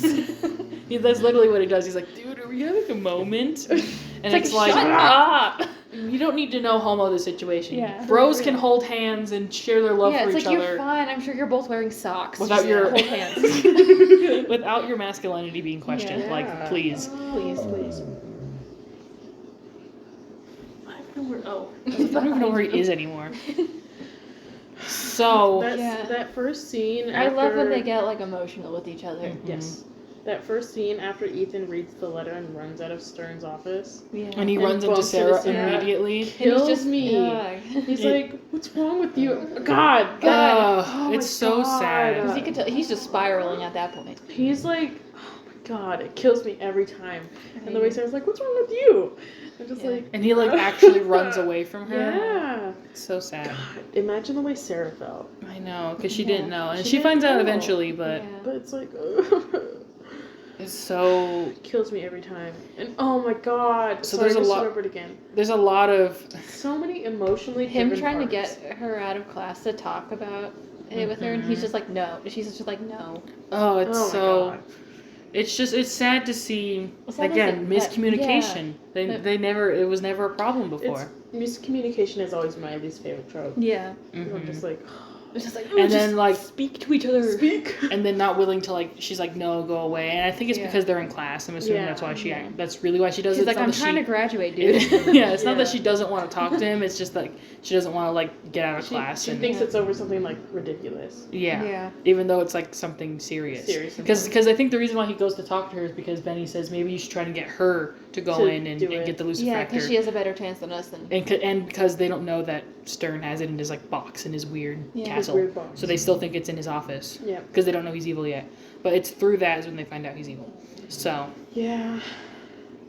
again, the emotions in this episode are actually really good. They're really good. When it comes to like emotional character arcs, they do a very good job. When it comes to plot and lore, it's definitely very rushed Yes. Yeah. and coming out of nowhere. I did- feel like a one other episode, instead of like, I don't know, I don't want to, I love all the episodes in season 2, but like, if there was, instead of one of the episodes, like the evil car or whatever, we got like another episode that like was able to, like maybe the episode where Jesse comes back is Yeah. like, Further develop lore. further develop, have an episode where like you can stretch out the lore and make it make more sense. I think Yeah.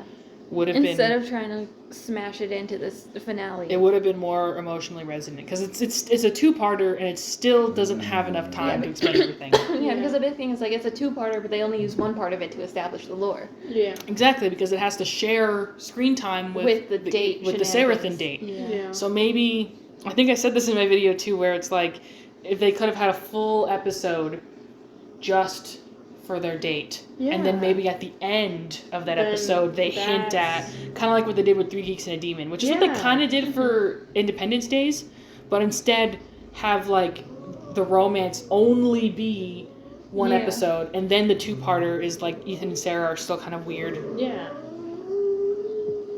I've never heard you make those noises before. This is like the first time he's ever done this. He's I like, know. give While we're me recording. attention. Like he's never done this before. I Yeah. don't know what's wrong, Benny. Don't get me. Yeah, no. Yeah, like going back to that, it definitely should have been separated, the Sarathan date and the Yeah, that's why date. I'm I think- so upset about it. Because, like, There maybe if this was like a 40-minute episode kind Yeah. of show, Yeah. they Like- could have had both. Yeah, but this is 40 minutes over 2 episodes. yes. So So, it's like they had to just fit everything in. so it's kind of a lot. Yeah, like if part 1 was 40 minutes and part 2 was 40 Yeah. minutes, Plus, if they then- were like unsure even at this point if it would even get a season 3. which is something I'm going to talk about. Okay, Yeah. so we'll get into it now. But I think he's making these noises because there's somebody down here. Oh. Let me see. Benny, Hey. you can't play with this. This is trash. This is what he wanted. Oh. Something I want to talk about, and I don't remember where this is, so I'm going to have to put the proof in later. And if I don't find the proof, then I'm going to have to cut it out of the episode. Yeah. But apparently, from what I understand, they cut the episode order in half. Mm. They were supposed to do a double length second season, but So because like it 26 flopped on episodes? Teletoon, yeah, it was supposed to be a 26 episode or not 20. Yeah. That'd have been crazy if they were able to Yeah. do that. So that means that possibly there's a possibility that the Lucifractor plotline was written as a mid-season story arc yeah. and not a finale, and that could explain the cliffhanger. Although we do know that I think the reason why they ended on the cliffhanger is because they knew it was going to be the final episode, and they were hoping that the show wouldn't dare to cancel it on a cliffhanger, Yeah. which they did. Yeah, they underestimated the audacity of cable companies. Something that these writers don't understand is that they don't care at all. These networks don't give a single shit. If it's not making them money, they will can it. Yeah. And it did horribly in Canada. Yeah. Probably because it was a cartoon network. And they're trying live action. And there was the first ever live action thing. It kind of reminds me of what happened with Cartoon Network, like in the mid, like with 2000s. With the CN Reel. Yeah, like they all of those shows got canceled after like one season or like 5 episodes. Yeah, because like it was a Cartoon Network. They mainly had cartoons, and then all of a sudden they tried doing live action stuff, and it flopped horribly. And it was because of the. And then we got the Cartoon Renaissance, but whatever. Yeah, that's what brought them back from like basically bankruptcy. Yeah. And so that's why mbav wasn't popular in Canada. It's not because Canadian audiences didn't want it, it's because it was just on the wrong channel. Yeah. Disney Channel was always where it really belonged. Like a network like that, known for live action melodramas. Yeah. Teenage melodramas specifically too. Yeah. So that's why it did so amazing in America. So yeah. I do think season 2 was supposed to be double length. I'm pretty sure. I don't remember where I saw that. It might have been a Facebook comment, might have been a tweet by one of the cast members. Someone twote. Vanessa Morgan was very, very active on Twitter at the time, and so was Cameron Kennedy. Yeah. I mean, they still are, but just not on Twitter specifically anymore. Yeah, Vanessa. But like Twitter had just dropped. Yeah, and everyone's making a Twitter. So like they were very active on Twitter at the time, updating when was fans Twitter and stuff. made? Like 2011, I think, or like 2010. Yeah, because I forget that it's like really new. So they were like, one of the first people to like really adopt Twitter and like literally tweet everything they thought in their brains. Yeah. Like a lot of the behind the scenes stuff and images that we have are from Vanessa Morgan's Twitter and Cameron Kennedy's Twitter plus his Tumblr account. I forget that Tumblr was like a thing celebrities tried to do. Yeah. But then like realized they can't really get like popularity on Tumblr in a traditional sense. So they kind of all abandoned it. Yeah. But the guy who played Ned in Ned's Declassified. Oh yeah, he has like a podcast. Yeah, and he was on another podcast where he talked about how their contracts were horrible. Yeah. They had really horrible contracts, and they were like, oh, well, you guys were kids, so like you didn't know what you were getting into when you signed these bad contracts. And they were like, no, we know what we were doing, and we had parents who knew what we were doing. Yeah. But the network would threaten to fire us if we didn't sign the contracts, or we didn't, like, they said, we'll replace Ned for Ned's Declassified. We'll replace him like that. We'll get a whole new Ned. We'll get a whole new Ned if you don't want to, if you want more, because we're not going to give you more money. Yeah, that very. So if you don't sign this contract, very and much agree, like you're easily replaceable. Yeah. So that was the kind of energy from these shows at this time. So that's why the writers should have known that they weren't going to give them another cent if the show didn't do well on its mother channel. Is that a good phrase for that? Mother channel? Its birthing channel. on the channel it was originally created for. And Teletoon doesn't even exist anymore. They were absorbed by Cartoon Network, so now they're just Cartoon Network Canada. Yeah. So like, and they don't, and then it's a big mess, that whole thing. So we can move on to possible season 3 talk. If you want to talk about Evil Benny a little bit before we do that, though. If you have anything else to say about him. Or if those are together. I mean, honestly, we could use it as like a Benny. segue. Because like, Evil Benny, very much like, I think in all of our heads of like a potential like ongoing plot line even. Mm-hmm. Like, it could be stretched over a few episodes, him turning, like, even working into like a potential season finale. Like, it happens like mid-season. Yeah, I think I would like to know how they would do it. Yeah. I think the way they would do it is they would have an evil person or like a what's it called, parasite, like Venom style, a la Venom, to like take over him instead of like him slowly turning. Although they could do that if they really wanted to go the more mature route with it, and like have him actually just slowly become more evil. Because like in the Wizards versus Angels thing in Wizards of Waverly Place, Justin starts dating an angel, but she's actually a dark angel. So like the idea is that angels and their good nature are supposed to make people actually behave good over time, right? But since she's a dark angel, she does the opposite. She makes him behave badly over time. So like she slowly turns him into like an evil person, and he becomes like a dark angel, and he like breaks his wand and like drops being a wizard and becomes a dark angel. Yeah. And then, but that's because the dark angels are taking over and they've switched like the universe thing from good to evil or something like that. So once they switch it back, it's they all go back to being good again. I do like the parasite idea for evil Benny, but since Benny's like a main character, that's why it feels like such like a big like mid-season or like finale type thing, since he's like one of the main characters. Like at some point, like him turning evil would be a finale, or him being defeated and put back to good would be a finale. Honestly, either. Because they could do like a Hunger Games brainwashing thing for like an evil person. Maybe like they would bring Stern back and like actually make Benny like his like lackey or something. Kind of like they hinted that a little bit here, where he like mind controlled him. And I do think that it's funny that they have like Ethan had like a file that they had sent to him. Yeah, because they were like, in case. Well, because and also it's a bit of a continuity error when he was like, Benny sent me this email saying open if evil Benny returns when Benny got turned into evil Benny from the camera. That's what they say, but it's like no, he didn't get turned into evil Benny. An evil copy of him existed. So like, would that spell work on an evil copy of him, or would it only work if he had been turned evil, like what happened in this episode, I think where the spell like de-eviled him? Yeah. But it probably didn't get rid of everything because Stern's magic is like really strong. Yeah. And Benny's is I'm sorry, wait. Yeah. I'm choking. I choked on air. Yeah, which kind of leads into the point that I brought up earlier with him kind of lingering when they were running away. Yeah. Because like that could be a good like ooh. Yeah. Like Stern's magic like lingered within him. Yeah. And that could like fully corrupt him.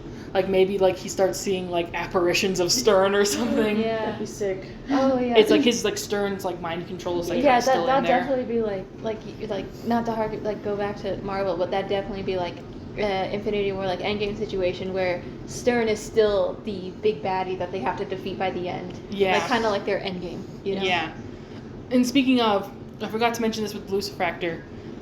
What do we think happened in the explosion? What do we think the explosion was? Because if we think it's an actual explosion, like an earthquake type thing, and like all the buildings are destroyed, or like, then like that's its own thing. But if we just think it's like a whoosh, like a vanquish, like whoosh. Yeah, like what do we think it is? I think I don't know. It's like hard to think because I kind of like that idea we brought up where like it like reverts the vampires to whatever they're supposed to be. Like, that was always my theory. Is that like it basically like the age they are. It just because like if that's the case, that would create an interesting like setup for season 3. Because like Anastasia's dead, Jesse's dead, Erica, Sarah, and Rory alive but human again. Yeah. Yes. Like kind of resetting that, but then also that would also open up something for more of the romances and dynamics to take place. Because we talk about Seraphim and the awkward part about immortality and non-immortal. Because now then that's a non-issue. But the same thing with Benica, because they were kind of setting up Benica a little bit. Yeah. So that's also a problem with their relationship as well. Yeah, I think. Which I always thought was just going to be a fling, anyways. Yeah, I think with like that point where it just kind of turns them back to the ages they are. I think when that happens, Stern just like kind of gets absorbed. Like it's like a reversal. That's what I thought. I thought it was an Indiana Jones situation where it's like the power is too much for them. They can't handle it because he's just like a mere mortal or something, and it just like melts his face off like it did for the Nazis in Indiana Jones. It's just their Infinity Glove. Yeah, basically, like that's what I could imagine. That's what I would want to happen. Like is that he literally just turns to goo. Yeah, it just kills him. Melts to him. It like melts him. Yeah, that's what I always kind of assumed, because when he goes like it's so much power and he's like absorbing it, and then we just cut to the exterior of Anastasia, and I'm like he fucking died. He's dead. Like the power he couldn't handle it, because Ethan literally says like you can't handle the power, you're afraid of it, you can't handle it. Yeah. I assumed that was like setting up the fact that like when season 3 episode 1, it's like where did he go? And like you can, and maybe you don't say he died or the Lucifractor killed him, but like he's it's inside like, it. He got absorbed. Yeah, you can like do something like that. Yeah, where it's like. So I think that's... The Lucifractor just starts causing issues all willy-nilly. And then it's the Lucifractor itself, which is like... like maybe Ethan, they hold on to it again, and then that's that is where the apparitions of Stern comes to Benny, and he turns into evil Benny, because the Lucifactor's pulling him. We're so good at this. We're writing season 3, guys. You're at a table read for Watch season out, 3 watch right out. now. Writing the script as we speak. Give me the publishing rights and I'll write the book, guys. Come on, Warner Brothers. Give me the rights to... You know what? I'll illustrate it. Let's make it a comic book. Let's make it a comic. You guys know me. I love comics. You're a comic book TDR. I don't know if it's a little obvious or not. It might not know, but I like comic books. So it's a little bit of a secret fact about me. Yeah. I've always said that a Mabav comic would be perfect. Yes. Because people are saying an animated TV show. Because the only problem is, like, how do we bring back Mabav, even though all the immortal characters are ancient now? Yes. And they're in their 30s. Yes. Voice acting. And so people would say that, but I'm like, their voices have changed completely. Tremendously. You It's need not, to it's not hire... like a Scott Pilgrim situation where the voice actors were adults back then and yeah, they're still adults like now. Rory, like Cameron Kennedy sounds so much different now than he did back then. That's why I think a comic book would be perfect. And they literally did that with Buffy the Vampire Slayer. Yeah. I got so many comments on my Mabav video saying Mabav rips off Buffy the Vampire Slayer so much. Like, no duh. But like, I'm sorry, I've never seen that show before. Neither have I. So that's why I didn't mention it at all. I'm just uneducated. Yeah, but I wouldn't be surprised because Mabav rips off and like multiple multiple vampire and media. just calls it a spoof/parody to like cover up the fact that it like kind of does a lot. And literally Joss Whedon, who created Buffy the Vampire Slayer, also Joss Whedon created Buffy the Vampire Slayer? Yeah. What? Yeah, that was like his thing before he ruined Justice League. Yeah. No offense to the Whedonators, but I don't think Joss Whedon fans are called Whedonators. But I just made that up on the spot. The Whedonizers. So sorry to the Whedonators who love everything he does, but he's the one who invented those millennial cringe jokes, like he's right behind me, isn't he? like he's the face of that kind of humor, of that like Iron Man movie humor, which was fine, but we'll leave it in the past. But anyways, he went on to writing comic books, and he wrote Buffy the Vampire Slayer comics that actually continued the story. So like the new Buffy the Vampire Slayer comics that were coming out were literally like canon continuations of the show. Yeah. So like Mabav can literally just do that. It could just be a comic series. And you need to hire me to write it. I will gladly. And all of us will illustrate and the podcast will be we'll have 2 illustrators and a writer. It'll be perfect. It's like guys. I will if you pay me, I will gladly quit my job. Come on, guys, nostalgia. Come on, the nostalgia's real. Someone get this to Cameron Kennedy. He'll produce it or something. I don't know. Yes. We need to get it happen. Dark Horse, call us up. Yeah. It's totally a Dark Horse. Oh, absolutely. Project. So, anyways. That would be a swag conclusion. And then also you can make it a little bit more like adult. Yeah. Because they know that it's like for a grown-up audience now. Yeah. Because it's only being sold on nostalgia at this point. Yeah. So actual blood, actual harm being had to the vampire characters. Yes. Yeah. We never actually saw them get hurt. Yeah. When like it's just implied that's that one of they the coolest healed up parts. right away, you know? Yeah, we never see them actually get hurt on screen because the characters are never in a situation where they would get hurt. And the only time they have been is the Purple orb, and when Ethan got like bit. Like and he was a human, so it's like I want to see the vampires get like their like arm chopped off and then grow back. Yeah. I wasn't gonna say chopped off. I was gonna say like they break their leg and they just like snap it back in place, and it's like whatever. Yeah. They did that in Vampire Diaries. Yeah. When what's his name? Stefan is playing Stefan. They call him Stefan in the show. Why would they do that? I don't know. He's from the Civil War era, so I guess that was an okay name back then. Stefan, yeah. Like, why not That's what I'm named after. Oh yeah. It's like why not just it's like why not just pronounce it correctly? Stefan. I think it's with Steven. I think it's with an E, so they call him Stefan. But anyways, it could still be Steven. I know, I agree. Yeah. It's stupid. Oh, well. But anyways, Stefan is playing football. Yes. And he like breaks his pinky, which apparently is like very common when you play football. Yeah. And he literally just goes like I wouldn't be surprised. And he literally just like cracks it back into place and he just keeps going. So that's what I want. I want stuff like that in the I want more body horror. More body horror. They did good with Debbie Dazzle. They started it a little bit. I just because I still. And she was terrifying. She was perfect. Because I still kind of have it on the mind. Like in Renfield, Nicolas Cage just decrepit. Yes. When he got like put into the sun and like turned to goo, and he just like his body slowly builds back. Yeah.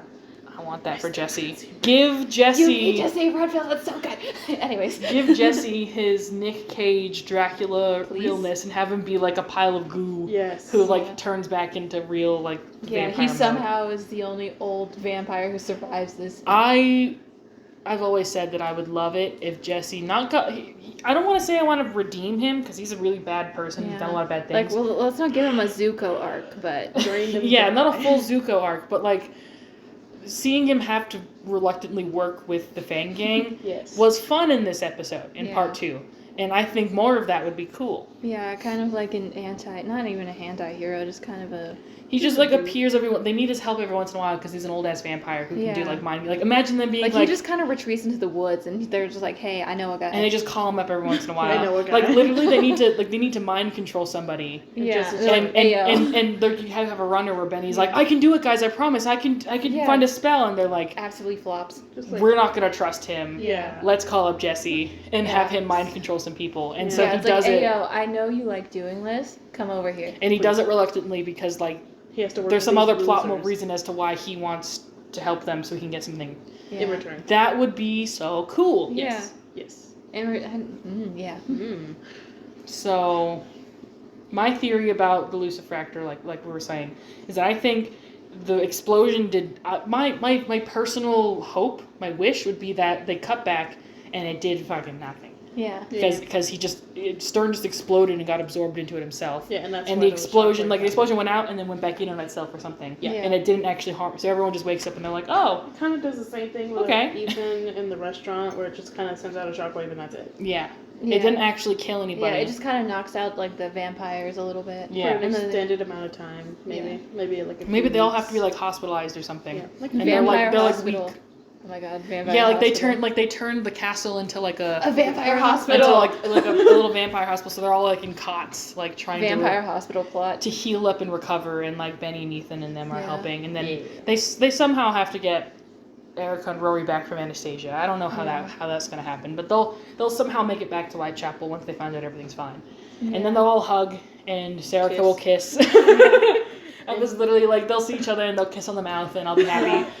And then look at full Yuri. And then Bithori will kiss. And then they're all three of them will kiss at the same time. That's what I want. That's what I want to see. So, anything else for ideas for season 3? I want fairies. Fairies would be cool. Fairies would be cool. Because I feel like after that they could just go back to like with Monster of the Week. With what Wizards did, where they go back to Monster of the Week, but they do have overarching story plots. Yeah. Like, you can even do a time jump if you want, since the actors were all aging so fast, and have it be like the three Erica and Sarah have like graduated high school now, and like maybe the 3 dudes are like seniors now. Yeah. You could do that, like a time jump like that. Yeah. Where it's like maybe the vampires they didn't die, but they got hurt so much that it took them years to like heal up again. Yeah. And we get our Renfield realness body horror. Yeah. Where they're like piles of goo and they like slowly, and it's like you can do some goofy gags with Jesse, but have it be really tragic for characters like Sarah and stuff, right? Yeah. And then that's when we can have like a 2-year time jump or something. Yeah. Yes. Because again, the actors were all rapidly aging at this point. Yeah. So they were all looking. So with that idea, would that be the resetting part, or would it just be it does nothing? I think that would be the start of season 3, and then once Because I remember another idea I think you had or something was that like, or that we like speculated or whatever, is that it just kind of sent them somewhere or like back in time. That was that comment left under that mbav, the 3-hour mbav recap video, where they were like, I emailed Tim Burns and asked him what happened, and we were thinking that it wasn't real. The more I sit with that and the less angry I get at that comment, the more I start to think, I could believe that's true.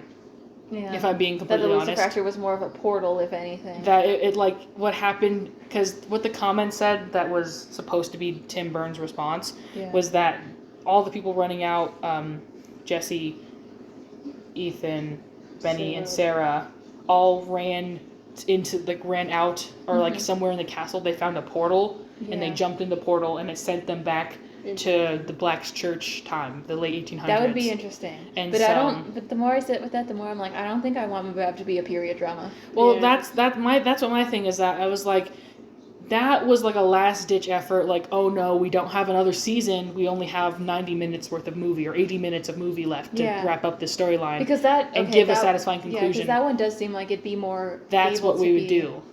That was kind of like, because once they were, I think pretty early on they were told they're not going to get another season. Yeah. I think early on they were told that, and so then for the longest time they were fighting for a movie, for a conclusion to the cliffhanger, and that also didn't happen.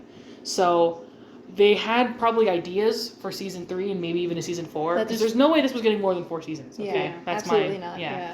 So they probably had ideas for that, like how to do it over the next 2 seasons. Actually conclude the story. But as soon as that was no longer the case, which I bet was really early on, they were like, okay, we just have to come up with something that'll end the series on a positive note because we need to end it. So we can't leave it on the cliffhanger.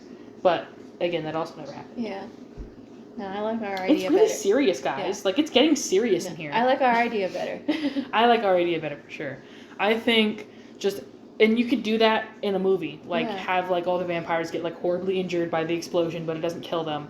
And they slowly have to heal up in the vampire castle. Yeah. And then you can end the episode, you can have a 2-year time jump. I like time jumps. Yeah. I bet it might be unsatisfying for some people, but I think it would really show the weight and effects. No, you know what it does? It opens up the doors for a lot of fan fiction to interpret what happens in the 2-year time jump. Yeah. I know, I got the fans in mind, y'all. I think I've seen like a fanfic where it's like there is a time jump. Because then I think you can end the movie on them graduating high school. Yes. Yeah. That's my thing. And then like you can have a fun little I know it's a little cheap and what's it called, stereotypical. But I personally love it when high school shows end with graduation, or at least graduation is a part of the story. Yeah, see, that's why I loved. That's why I love Booksmart so much. Yeah, because like in Vampire Diaries, halfway through the series they do graduate high school, and they make it like a season 4 finale. Yeah, like and then season 5 they go to college, and the show continues after that. Yeah, it was like what? It's stereotypical and cheesy, like MBAV already isn't. I know. Yeah. Like just because On Deck did it doesn't mean we have to avoid it forever now. You know what I mean? So like I feel like that's the good way they can end a movie. Yeah. And then if they have to keep the show going, they still do the vampire healing stuff, but they just don't do the time jump. Doesn't this and they wait till the end of the series to do the graduation. What's that one show? Where they graduate? No. Fish hooks? No, I'm talking about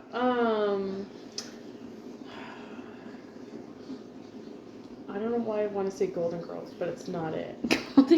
Gilmore Girls. Where yes. Doesn't she like graduate and go to college? Yes, after season 3. Yeah. She graduates high school, and that's kind of like a good midway. Like if you wanted to end Gilmore Girls at season 3 with her graduating high school, you could totally end it because it works. They wrote the season 3 finale as it could work as a series finale, but then she goes to Yale. She goes to college. Oh.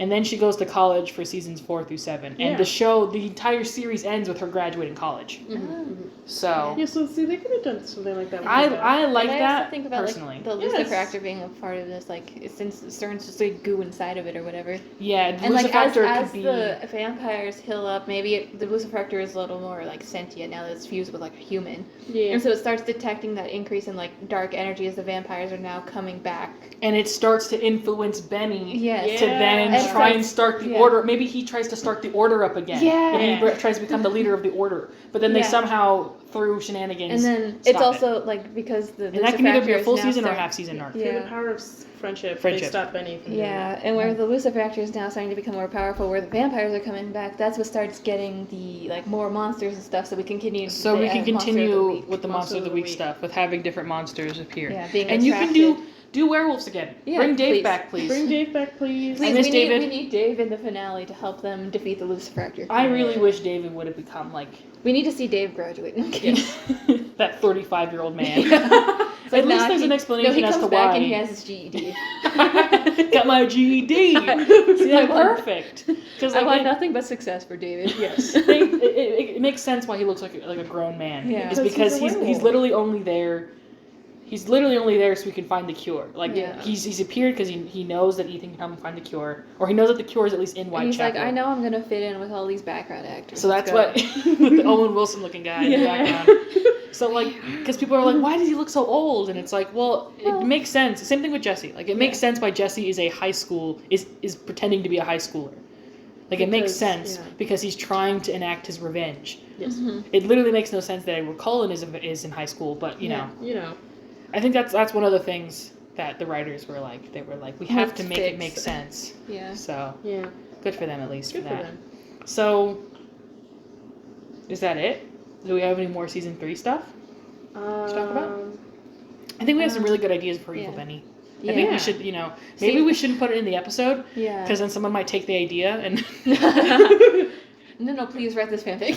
Yeah, if anyone gets inspired to write a fanfic from this, go ahead and do it. Please, or even fan art, please. We'll send you royalties if the comic book ever gets made. Yes. Tag us in any work you do based off this. If you feel inspired. If No you feel pressure. inspired. No pressure, but I'll give you a kiss on the mouth. Yeah. If you do it. I'll give you that sloppy toppy. No kidding. If you want. That Spin Cycle 3000. Samsung Spin Cycle 3000. Oh my gosh. Okay. Sorry. No, So, I'm joking. If Sorry. we're done talking about possible continuations. Yes. Yeah. Oh, I did mention that. I mentioned this in my mbav video, so you can just watch that. Watch that other video for the ad revenue. But I mentioned that, like, if they ever wanted to do like a reunion with all the actors coming back, which would never happen because Matthew Knight quit acting. That's another reason why I don't think a cartoon would work. Because Matthew Knight probably won't. Maybe he would for voice acting, but I don't know if he'd come back. Yeah, so that's why a just comic book works. They just have to all sign away to their image being used in the comic book, which would probably be okay if the show was still airing on places. You know what I mean? And especially if it's just like their old image and stuff. Yeah, it's like from when they were teenagers. So like, as long as the show still exists. Yeah. So anyways, my thing was that it's never gonna happen because Matthew Knight's quit acting and dropped off the face of the earth. He's letting nature reclaim him. He's in a field somewhere. Yeah. He's in a field somewhere, just living his best life. He's like frolicking with like his kid or whatever. Frolicking with his family. Yeah, the Atticus Mitchell stuff happened in here, like a slight disturbance, and he's like, huh? He felt something off in his bones, and then he went back to frolicking. Back to his wife and kids. Yeah. Yes. So if they ever the whole cast came back, all 5 of them, you only need 5 of them. No one else needs to come back. But if the 5 of them came back and wanted to do like a special little short or episode or something, I always had theories on how they would do that. Like a high school reunion. We do like a high school reunion. It would have to be a high school reunion. And then I said they should do ghosts because they always did ghosts pretty well in the show, lore-wise. Fairies, werewolves again. And that they would do a flip. Because if it's just for one episode, I think stick to the fact that the high school's haunted. Yeah. And that there's ghosts. And my thing was always that, like, maybe the Lucifractor just reset everything. Mm-hmm. So all the explosion did was turn all the vampire characters human, and they, like, forgot everything about vampire life. And Ethan and Benny just decided not to tell the 3 of them about it and let them live normal lives. Because they thought that would be best for them. So they all just go back to them, and they all grow up, and they all have families. And then they come back for a high school reunion. And because of that, they have to fight ghosts, and so the 3 of them, so now it's a role reversal. Instead of Sarah showing them into the world of the supernatural like in the movie, it's now Ethan showing Sarah into the world of the supernatural. And then we can kind of, I always said that Ethera would end on friendship vibes. Ethan's already married and has he has that same nuclear family that, like, his parents did. Yeah, that Matthew Knight has. That Matthew Knight has kind of thing. And then, like, I thought Rory should be famous and successful. Yes. Yeah. And, like, a famous person who, like, has all this money. Yeah. And I'd love if he was, like, a radio host or something. That's what I think I said. It's a radio host specifically. Because that's a life that works for him if he's a vampire and not a vampire. Yes. Pranksy goes global. Yeah. Yes. He becomes, like, one of the biggest YouTubers of all time. Yes. Benny's just the good timeline where Rory is the #1 YouTuber instead of Mr. Beast. Yeah. That's the good timeline. Yeah. And then Benny tries to hit on Erica, and she slaps him in the face, and he's like a deadbeat father or something. If you want if you want more explanation on that, go watch my video. Sorry. You gotta plug the video somewhere. Gotta plug it somewhere. So if that's it, then I think we could move on to bad joke section, fit review, and thoughts and people's opinions, and then final thoughts, and also like readings. not recap, but like the reminiscing. Yes, reminisce. Yes. That'll be our final thoughts. Okay, so let's do bad joke section. Bad joke never gets a laugh. Perfect. Yes. So bad jokes for part 2. The block of cheese. When Benny is like, or when Grandma Weir is like, yeah, Sarah's the most important person to you, and Benny's like, but I'm his best friend. Shut up. That's like, I hate him, and that is so Bethera. So Benny. I feel like Bethera vibes have always been like Ethan falling in love with Sarah and Benny being jealous. Benny just inserting himself into that. Is it because he's like Benny third wheeling basically? Yeah. Is what I'm trying to say. That's how we set up the And is it because and is it because he just wants his friend back, or is it because he wants to date? He's in love with Ethan. That's up for the fanfics to decide. Ethan, like I said about Sarah, Ethan has 2 hands. Yeah. All 5 of them are just dating. We've all discussed it. So they're dating each other. I think we said that Ethan is dating Sarah. Sarah is dating Erica. Erica is dating Rory. Erica's dating Benny. And Benny's dating Rory. And Rory's dating Ethan. Yes. That's how the circle. That's the polycule. That's how it adds up. That's how it works. So, anyways, any more bad jokes? Alright, it's the block of cheese. Kind of just like how dumb they write Rory. It makes me sad. Another thing, how disposable Jesse thinks Benny is. We have to get rid of Benny. Yeah. Honestly, true. Yeah. I think that's just him being completely that's hilarious. That's a good joke. He's just like completely fine with Benny just being like, just killing Benny. He's gotta go. The height difference between Sarah and Benny when they're standing next to each other. Oh my god, that was funny. She's like half him. She's so tiny. She's so little. Vanessa Morgan is just very short. Yeah, I forget how small she is and how tall the rest of them are. Yeah, he must he must be like 6'2", and she's like 5'2". I'm genuinely believing that's their actual height difference. Which is wild. Kind of like her real life partner, who's like massive. Yeah, have you seen those photos? Yeah. He looks like 7 foot, and she looks like 3'2". Yeah. She looks tiny next to him. Good for her though. Good for her. Just Ethan. I know this one's a good joke, but I just have to say it again. When he gaslight gatekeep girl bosses Stern while he's in his mind. Like, you can't do this. You can't do it. I've always loved Matthew Knight's like intimidating like acting. It's kind of funny to me. Funny. Yeah. It's like when he's in werewolf mode. Oh yeah. Yeah. And he tries to be intimidating, but he looks like that. Yeah. It just doesn't. It's a little. I'm so sorry, but silly. the twink can't be intimidating. He looks. Here's my thing. He does really good at the Bruce Campbell scared acting, okay? He's given Evil Dead 2 realness throughout this two. Yeah, it's like, don't get me wrong, he's a good actor. He just doesn't fit well with but the he vibe. can't be like a badass. I'm sorry. Yeah. He's not there He's yet. made for that frightened child role. Yeah. He does really good in like that horror movie like style. I think Matthew Knight's acting is really what sells a lot of the scariness behind Stern. Like when he falls off the chair and like runs away and like is terrified looking at Sarah, like his acting is what really sells that. Because like, let's be honest, another bad joke, the CGI to make the dead people look that way, I understand it had to look that way because they couldn't make it too scary. Yeah. But I also wish it was just practical. I think they did actually paint their faces. Yeah, at least like do the white paint and then like or like the contacts or something. But they couldn't actually make them look like corpses. Yeah. Or like zombified. Sad. You know what, we can bring that back in the comic and make that's them what I look say. like corpses. You can actually give some body horror realness. Yeah, let's play with Ethan's fears some more. Yeah. Give him more panic attacks. I want to put him in a jar and shake him. Yeah. Let's put that guy in a situation. Make him go through some real turmoil. Yeah. When Grandma Weir says like, "There's no spike through my head," and he's like, "You don't have a head." Actually. Yeah, like again, that was a good way to like lean on the talent of the actors to sell what they couldn't because they had no budget. They're all actually like really talented. All of them are really, really good actors for sure. Yeah. Yeah. Like they all do a really good job at selling what they're doing. Give Vanessa Morgan good roles. Challenge failed. Please. Take her away from the CW. Get her away. Help her. Someone save her from the CW. Free her. I thought Riverdale was like gonna be like a. That's it. But then she has that new cop show. I know. To get my girl in a good role, please. I refuse to watch that show. Get her an Oscar, please. I was excited to hear that she's gonna be in something else, but then I heard y'all talking about it. I was like, uh-oh. Yeah. I'm like, I think I literally said, Vanessa, please. I said that as soon as someone said the trailer. Yeah. That was quick. That was a quick turnaround from in between shows. She is getting her bag. Yeah, she was up on those auditions. Mm-hmm. Yeah. She needs to audition for something else, though. She needs... Someone needs to put a script in her hand that's really good, okay? Yes. Yes. And she will kill it. Where she can still kiss women. Yeah. I need her to kiss women and look beautiful in outfits. Yeah. Yes. That's all and then she's, of course, going to be amazing put her in something like Bottoms. No. Oh, that would be great. Honestly.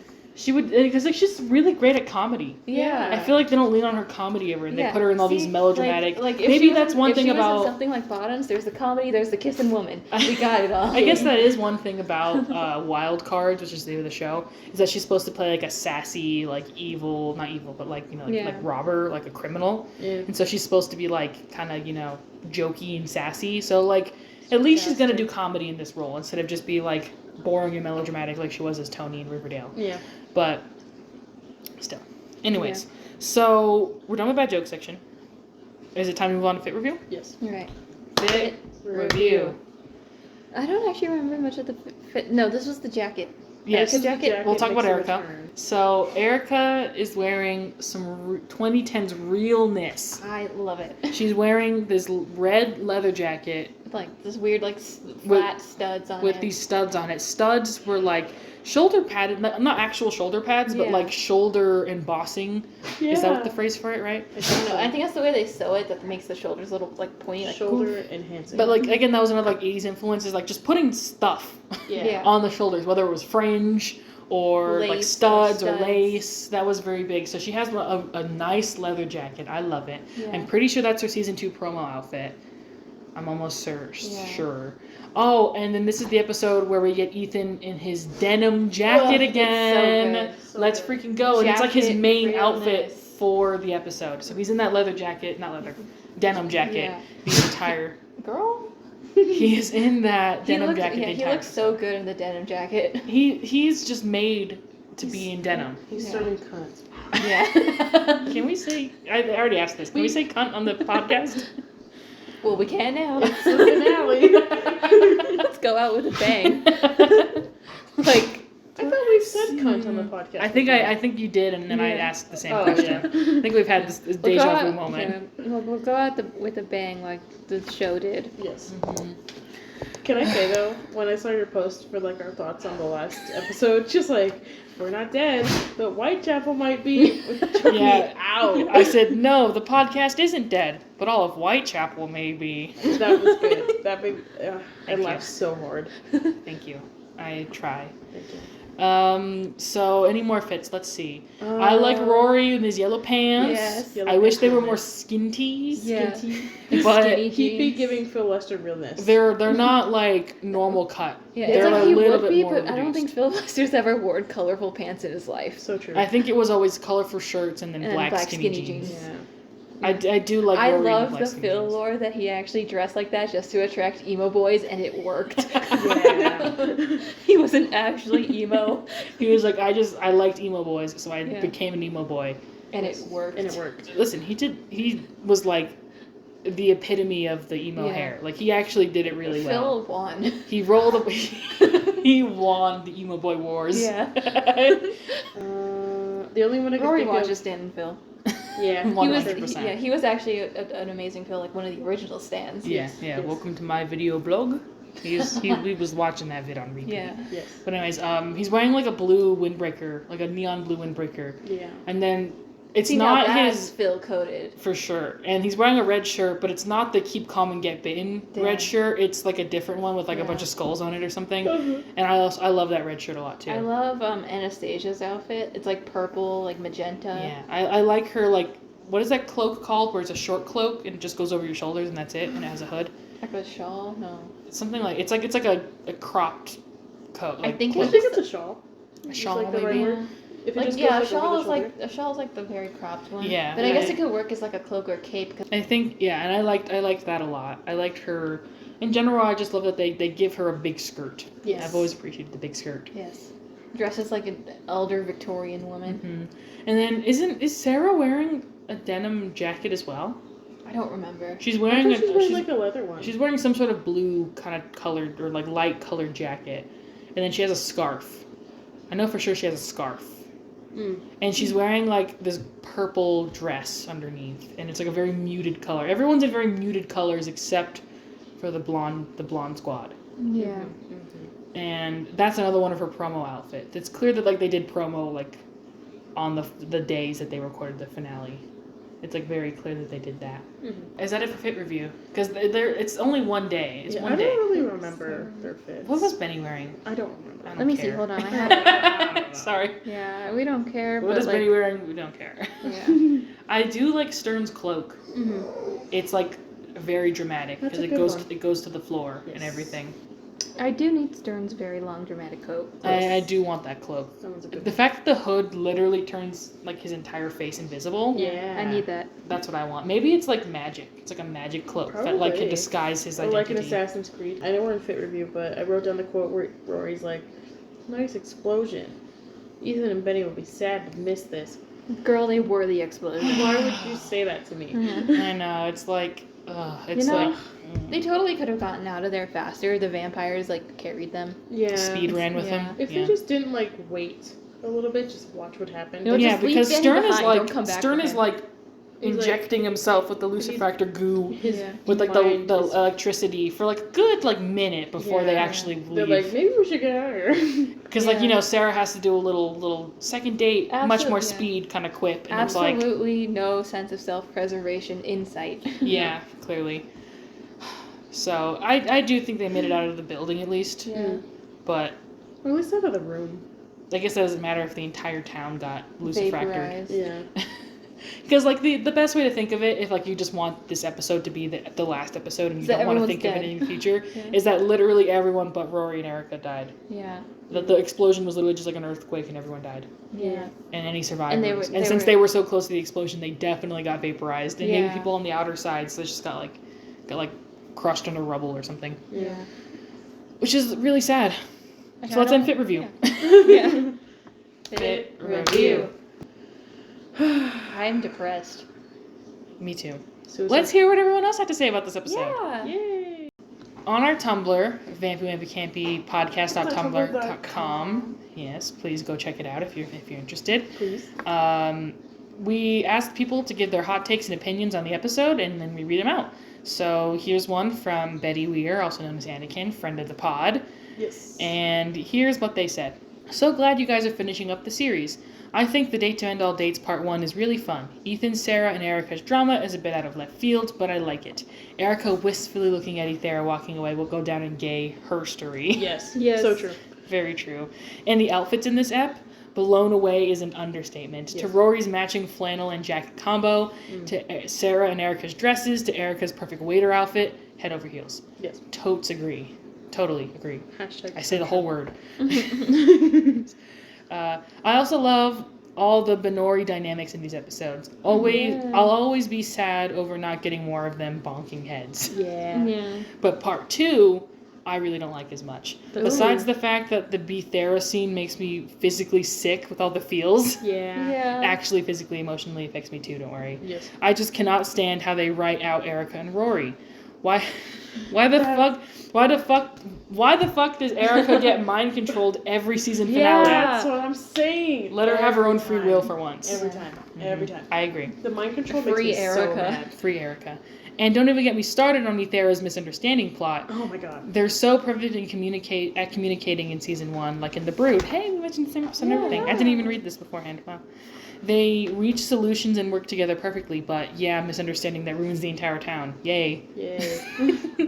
And Sarah staying with the boys makes no fucking sense. She doesn't even do anything. Yeah. Ethan has a whole panic attack about getting blasted by the vampire ray for no reason. Oh wait, no, I skipped a sentence, sorry. Oh. Ethan has a whole panic attack about getting her out of Whitechapel, but fuck that, I guess. Let her get blasted by the vampire ray for no reason. Yeah, when Jesse walked in, Sarah did not need to be there. Yeah. They should have get her out of Dodge. Yeah. And let Jesse get zapped, and that's it. Well, Ethan... Also, how come Ethan came up behind? This is me now talking. Ethan was the one who jumped up behind. How come they didn't just have Jesse kill Stern again? Yeah. Yeah. Like, what was Ethan... Like, what is he gonna do? Because Ethan's not gonna get hurt by the lucifractor. He's a dang human. So we can't zap him with the lucifractor. Anyways. Yeah, just have Jesse do it and Jesse kill do it, him. yeah, and kill him again. Again. Their hubris is what kills them. Yeah. They're so boastful and proud that they've won that they're not paying attention to the fact that someone's going to sneak up behind them. That's like, it's like proving that, like, what's it called, repeating history. He just made the same mistakes his great-grandfather did. Anyways. And bringing back Jesse along with Sarah makes zero sense to me. And back to reading what Anakin was saying. Why not just send Sarah away to safety, see, and take along the vampire you'd rather die in a fight, you know? See, exactly. That's exactly what we said. This final ep could have really used a few more drafts because it's so lazy. Cliffhanger for the sake of hoping for another season and how that didn't work out. Yeah, I agree. Thank you for sending in your opinion, Betty Weir, Anakin. Yeah. Friend of the podcast. Friend of the podcast. Another friend of the podcast, Mystic Moon Dancer. Let's go. Here's their response. OMG. Same here. Glad to know that you guys aren't at least dead. Or are you? Anyways, welcome back from your extended break. Missed you and your wacky shenanigans a lot. Thanks. Thank you. Since I'm a bit sick, I'm going to keep this short. Loved and hated this episode. So true. Loved it because all of the suspense and urgency this episode brought to it, plus the cute little Ethera date as a bonus too. Hated it because it was the final episode of the entire series, and it ended on such a massive cliffhanger that'll never be answered. Plus, I wonder why it took Stern so long to finally make his grand move in trying to find the Lucifractor and then using it against them. Like, after the Season 2 premiere episode, he doesn't bother to make another move until Independence Days, which is an episode near the end of the season. Why wait so long? Yeah. Anyways, that's my hot take on the episode. It would be nice to see, like, little interspersed, like, build up of him. I agree. They kind of drop the fact that they're, like, building up a series-long villain after the first episode, and then don't bring it back until Independence Days. Yeah. Because, like, I agree. Because what starts the episode is Stern... not Lucifer, he didn't have it yet, but like magicking one of the vampire council, asking where the Lucifractor is, and Ethan sees that in his vision. So it's like, yeah, why did he wait? Like, maybe he was building up power to be able to do that. We don't know. It was just we wanted to do evil cars and toilet gators in the meantime. Even if it was just like little scenes of Stern just being shady or weird. Yeah, because like he's mean to Sarah in the first episode, and Benny magics him, and nothing happens. He doesn't notice that Benny magicked him. Yeah. And then he's like mean to them in the Siren Song episode for the talent show. And then he randomly shows up in Ethan's sphere. Yeah. Yeah, so it's like, what's that all about? Yeah. I miss Hicks. Me too. What if Principal Hicks and Vice Principal Stern were like buddies? What if they were like an evil duo? Like Hicks was also a magic. I love Hicks so much. He's my favorite, one of my favorite like school characters, along with like Hannah and stuff. Okay, well thank you, Mystic Moon Dancer, for sending in your thing. Thank you to everybody who's interacted with the podcast after this huge hiatus we took. Yeah. We apologize. Hopefully it won't happen again. We'll see. Not to One Direction, y'all. Not to One Direction, y'all. I'm going to hiatus. Quote unquote. They're on hiatus, guys. Maybe they'll go back together anytime now. Mm-hmm. Sure. Huh? Sorry. So I wanted to reminisce about the podcast a little bit. Yeah. I wanted to ask you guys what your favorite episode of the entire show was. I'll just list out the questions I had before we get into it. Ooh. I wanted to ask you guys his favorite episode of the show, of the actual show, My Babysitter. Your favorite episode of the podcast, which can be a different, because based on our conversation or whatever. Yeah. And then I have to think about this. Wait. We can pause. Okay. And then I want us to kind of recount. Sorry. Oh my god. You're interrupting me. I was trying to pull up your YouTube channel so I could go through. Oh, but then it opens up a dang short. Yeah. I hate that the YouTube app does that. Yeah, and then my volume was all the way up because I have a soundboard. I hate that. Sorry, It's the YouTube app's fault. I didn't mean to do that. It's okay. I swear I'm doing it for relevant reasons. I just wanted us to then recap how the podcast started in the first place. So the fact that this podcast episode is probably going to be longer than Oppenheimer. Yeah. Very funny to me and very exciting. Yes. We are. It was going to be the length of Barbenheimer. It's the length of watching both movies back to back. Yeah. It's like 5 hours. Yeah. We honestly could get there. Yeah. If we wanted to. Yeah. Anyways, so you guys... okay, I got ideas. Should I start? If you want, Yeah, go ahead. Okay, so I think my favorite episode of the show... this has been widely publicized. Yeah. And it took me a long time to realize that it is, like, actually my favorite episode. But I would say my favorite episode of My Babysitter's a Vampire is probably the season 1 finale. Yeah. Season 1, episode 13, Revamped. It's just that. Yeah. every element of it is good. I love the inclusion of Jesse. They did such a good job with Sarah and Jesse's emotional story arc, and the part of Ethan possibly turning into a vampire and Sarah saving him. It's peak television in my opinion. Every element works so well. So that's why I like it so much. I wrote down 3 that I remember liking a lot, and Revamped was at the top of that list. I remember that's so good. It's such a good episode. Yeah. And another one I wrote down was Independence Days. But that's mainly because I really like very like dramatic or like I do prefer like the dramatic elements of like TV shows and stuff. Yeah, and they do a good job of balancing the comedy and the fact that it's a lighthearted show with the serious moments. It never gets like too dark. Yeah. The finale does, I think. It gets a little bit too dark, considering we don't get a conclusion. Yeah. It's like maybe the finale would have been better if we had something after it. If we had something after that concluded everything, and like that dark segment was then like lifted up by the conclusion, it's one of those it things wouldn't where feel it's so like, dark. yeah, because like I actually do really like the dark elements of it, even though it kind of comes out of left field for this show. Yeah. And since it's not resolved, it's just like what? Yeah, I agree, 100%. And I did kind of write down Guys and Dolls, but that's just because it's kind of fun. Yeah. Gotta love Debbie Dazzle. Yeah. So what's your favorite episode? I said probably the Doug the Vampire Slayer. No. Doug? The Vampire Doug. Hunter. That one. Hunter Doug. dude. The hunter guy. Doug. You know the mostly episode Doug. for like the same reasons. It's kind of silly and like It's a good episode. lighthearted, and I don't know. I just remember really liking it a lot. The fact that it parodies like those ghost hunting shows which were very popular at the time, I think it's very good. And also they mentioned a Snuggie. Yes. So like it was timely in a Snuggies way are coming back. They sell them at my store. Yeah. Really? Yeah, they're like Pepsi company themed. Yeah. So they're like Pepsi bag, I've seen Mountain Dew, Got it. kind of Doritos. I do or like something Snuggies. Like that. I will be honest. I don't think I ever had one. but, I've like, never had one. I would want one. I just remember it being such a staple of like 2000s. Of like kinda- 2010s yeah. like culture. Like I just saw it like every other ad. Yeah. Yeah, when Sarah's like, "What is this? Some sort of blanket?" And Ethan's like, "With sleeves." It's so good. Yeah. Another one I had was also Guys and Dolls, and then Revamped for my other 2 favorites. Those ones are Revamped, just so dope. yeah. So Revamped is good. genuinely chef's kiss. I love Guys and Dolls because I think Debbie Dazzle is like a good. It's a good like. Debbie Dazzle's like iconic. It's a good. Yeah, she's like. And they do very good. They iconic. do decent Should like draw children. Debbie Dazzle. What am I doing with my life? Yes. Oh, I love her so much.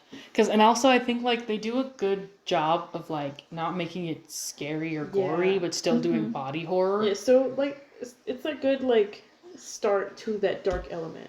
It's very Goosebumps. Yes. Versus like season 2, which is very like we talked about this in the podcast for sure. Yeah. Where it's like very like teen drama, like CW supernatural drama. Season 2 versus season 1 is very like Goosebumps. And whether you like the teen drama more or like the kids horror more, depends on which season you like more. Yes. There's people who like the more like kids horror element of it more than like the teen melodrama, like season 1 more, and the people who the other way like season 2. So it's really like a test to see like what kind of like I'm like a melodrama personality girly. test. I love a good melodrama. Okay, Yeah. I'm working my way through Riverdale. Yeah. So I need to do it. I need to do my penance. honestly, if we just finished Riverdale together, that would be so much easier. Yeah. If we all just like binge watched it together. We're not going to talk about it in the podcast, I promise. Yeah. Yeah. Don't have the time Don't. or effort for that. Or the mental capacity. Yeah. Like But- that would genuinely drive us insane. Just know in our off time we're watching Riverdale. Yeah. But anyways, Keep it in your hearts. so then as for favorite podcast episode, I know. I think I know mine. which one I do love the season 1 finale podcast episode because it is our most popular. Yes. But I would say That's crazy. I know. No. People and we had good discussion in that episode too, so Yeah. I think that's why it's like so popular. But anyways, my other favorite is probably Dipod, which is also one of my favorite episodes, probably like my second to third favorite episode of the entire show. Yeah, Dipod's good. But I liked our discussion in Dipod. I think we Yeah. did a good job of talking about how good the writing is. Oh yeah. within the character dynamics for that episode. And then the other one would probably be, I just had it in my brain. Three Geeks and a Demon. Yeah. That one's a good one. That's our second most popular episode. Oh, okay. And I like that because it's like people watch the Three Geeks and a Demon episode and then they watch it because they're like kind of connected. Yeah. I like that one because it took us like 10 million years to even get to watch it because we're watching it on your TV and we didn't have the remote, so we couldn't pause. Yeah. So we had to let basically the entirety of disc 2 play before we got to that episode.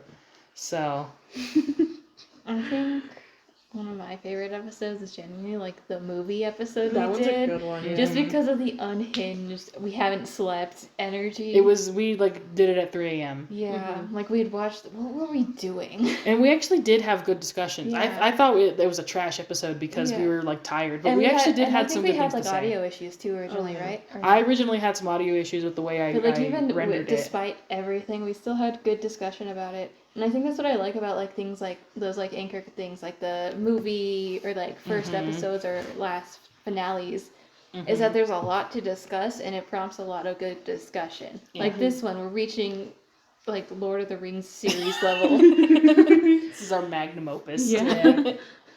One of my favorite podcast episodes is probably the April Fool's one, the Paparazzi. Yeah. Oh yeah, Just that was because quite good. It was like The fact we actually got. Yeah, I'm so sorry about that still. But we actually did prank some people. Like, It was we quite actually iconic. got some people with that. Like, it was just like a test trial thing. Because we didn't know. We literally at the did time. it while we were recording, I think, Dipod. Yeah. While we were recording We're Dipod, just like, what if we in just the middle recorded of the an episode, we just said it. I just said that as a joke, and then We we were did like, it. And let's do we it. did it. And I cut out. I wonder if I really went back in my files, I can find the moment where we decided to do that, because I cut it out of the episode obviously to not do a spoiler. Yeah. But I have the original audio file where we like in the middle of the podcast episode we decide. Yeah, because I think it's one of those things where it's like we discuss something as a joke and then we actually bring it to life, like reading fanfic live on the podcast. Or is like another one of my even just favorite. in general the podcast. That's what the podcast was born. Yeah. It was literally a joke. Yeah, which we'll talk about. Yeah. But Yeah, that's why also our very first episode has like a I special was place gonna in my say, heart. me It's too. like even though it's so short. It was literally, it's 45 minutes, and literally you just very randomly just said Vampy Wampy Campy Podcast, and then we just went with it. Yeah. And It's a good 26 episodes later. 26 episodes later, a little bit more because we did the prank, the April Fool's true. episodes. Like 28. 28. Yeah. 28 29 because of the movie as well. Yeah, The movie, 28. and then I guess This would be like episode 30. 30? like 30, 31. If This we would be episode count the 30, I fanfic. think. And then like the creating yeah. a Tumblr account. I agree things that like the live fanfic episode of the podcast is That also was a really really fun. That one's really If fun. only the audio wasn't dog shit. I You know. could And if actually only, hear what we yeah, were and saying. if only we actually stayed on track, because even the people were like, "Are you gonna read fic?" Yeah. We were like, for like the first 30 minutes, we don't even Yeah. read it. Yeah. And Yeah, then we need to do another fic thing. That was know. fun. We can That do it was for the fun. 2-year anniversary. Yeah, that'd be cute. Just every anniversary, even if we don't talk about MBAV anymore, It's just just like- read MBAV fanfiction. And then the other two I have are Blue Moon and Double Negative, but mostly just because of like the inside jokes and things, especially with Double 'Cause- Negative. The boop, boop. Yes. And Blue Moon is where we came up with Craig Manning. Yes. Yeah. Yeah. Literally because I didn't. Yeah. the actor who plays Dave Stokowski played Craig Manning in Degrassi. Yes. Yeah. So I don't That's know how we came up how with that Craig. devolved to us calling Craig. Yeah, it's I probably think it's because in of the episode. Canadian actor, probably. It's in the episode, probably. But like somewhere. I don't know how we got from me mentioning that the actor who played the To werewolf calling the audience Craig. to calling the person who watches the podcast episode in episode order Craig. and then somehow like I don't imagine that we have a fan base. Like I Yeah. can't like my brain can't like Comprehend. But then I think that. of that comment, it's like, oh, we're Craigs. And But I'm like the fact that someone was like me and my fellow Craigs is on like the podcast like fan base is And I'm called like, Craig what, Manning. huh? Like I can't comprehend that that's I can't the wrap my case. brain around that. But I love that. I agree that Blue Moon is an Yes. iconic episode Yeah. because of that. Yes. There's some more iconic episodes too. We have so many. Like a lot of the day, we didn't know what we were doing. We're just like, Yeah. let's record a podcast, guys. Let's be podcasters, guys. Yeah. So one more episode is the one where we are in the vamp camper, Oh yeah. 1.0. Yeah. And we Rest in literally peace. we did all of the you'll be missed. Can we do in the can we just do like a slideshow? Just like PT Cruiser stock images. Yeah. And then the Teletoon. Yeah. To Girl Next Door. Yeah. It was Teletoon died, and so did the Vamp Camper 1.0. Yes. Yeah. Vamp Camper 2.0 took us to many places though. Yes. So She's thriving. she's Yeah. thriving. But when we recorded the question and answers in the car, Yeah. what episode was that? I think that was that I feel 3 like there Geeks? was- No. I feel like there was it one? I feel like we did multiple things where we recorded In the Vamp Camper. Village of the Damned, we recorded completely in the Vamp Camper and Yeah, like 'cause roasted ourselves alive in like the spring heat. Yeah, because I remember there was one where we recorded in like the movie theater parking lot. Yes, and and it it was was the middle of the night. freezing, and it was like the middle of the night. And we like low-key hotboxed the car with our own breath. Yeah, like we actually started losing. I think the reason I can't remember what episode that was, but I think the reason why we got so wild in that episode is because we were losing oxygen by locking ourselves in a car on a cold night. And then I feel like, and then there was another thing. Was that Hottie Hotep? I don't know. No, because there it was wasn't. another one where we sat in your driveway in the middle of the day. Yeah, that one was Village of the Damned. Yeah. Yeah. But the one where we're in the middle of the night, I don't remember. I don't remember. I don't remember. Was that Salem Aztec? Yeah. I think it And there was a might have been. few episodes. We that- did a few episodes where we Yeah. recorded in the Vamp Yeah, and there was one where we Uh-huh. recorded like 3 episodes in one day. It was a sleepover at Sal's apartment. Yeah, that is where that And we was went where on Blue the Moon bread came run. from. That was the one where we recorded the questions while you were Yeah. driving. Yeah. Yeah. And you could fully hear the like car moving. so unprofessional. Yeah, because we were, and like that morning we got $20 worth of bread. We literally spent $20 on bread. Yeah, and we ate all of it. We did. It was good. We recorded Blue I Moon. think it was the blood drive one. Like Blue Moon blood drive. No, Blood Drive was with the special guest Yeah. where we had Logan on. Yeah. Oh yeah. Yeah, so You know, that one we recorded in your room. in my room. Most episodes were in my childhood bedroom, in Sal's apartment, or In the car. in the Vamp Camper. Yeah. Maybe it was the Doug one. In the movie and now we're in my kitchen. Yes. Yeah. The Echoes ambiance, I promise. Another one of my favorite episodes is I like Friday we're Night just naming- Frights. Yeah, we're just naming every episode. Yeah, just all of them. We're just reminiscing, guys. We're Yeah. reminiscing. I love Friday Night Frights because that one is like kind of bonkers, and I don't really like that episode. I think we can all agree we don't really like that episode of MbaV. Yeah, But I we love like the podcast episode about it because that's where we came up with the idea that Erica has like a bunch of ashes in her basement or something. And we ranted about the Ed Hardy t-shirts. That's like the first episode we ranted about the shirts. Yeah. So yeah, first episode is iconic. We recorded episodes 1 and 2 back to back, which is probably why they're both so short. And then there was the Love Potion one, which it was the first one we recorded on call. Yeah, because I wanted to get it out by Valentine's Day, and I don't think we could meet up. Yeah, so we just got Before hopped then. on a Discord call. Yeah, and then this time last year we were doing Mirror Rorim, Yeah. and I was sick. Oh yeah. So that's why we did it over call. I think we were going to meet up that day, actually. Yeah.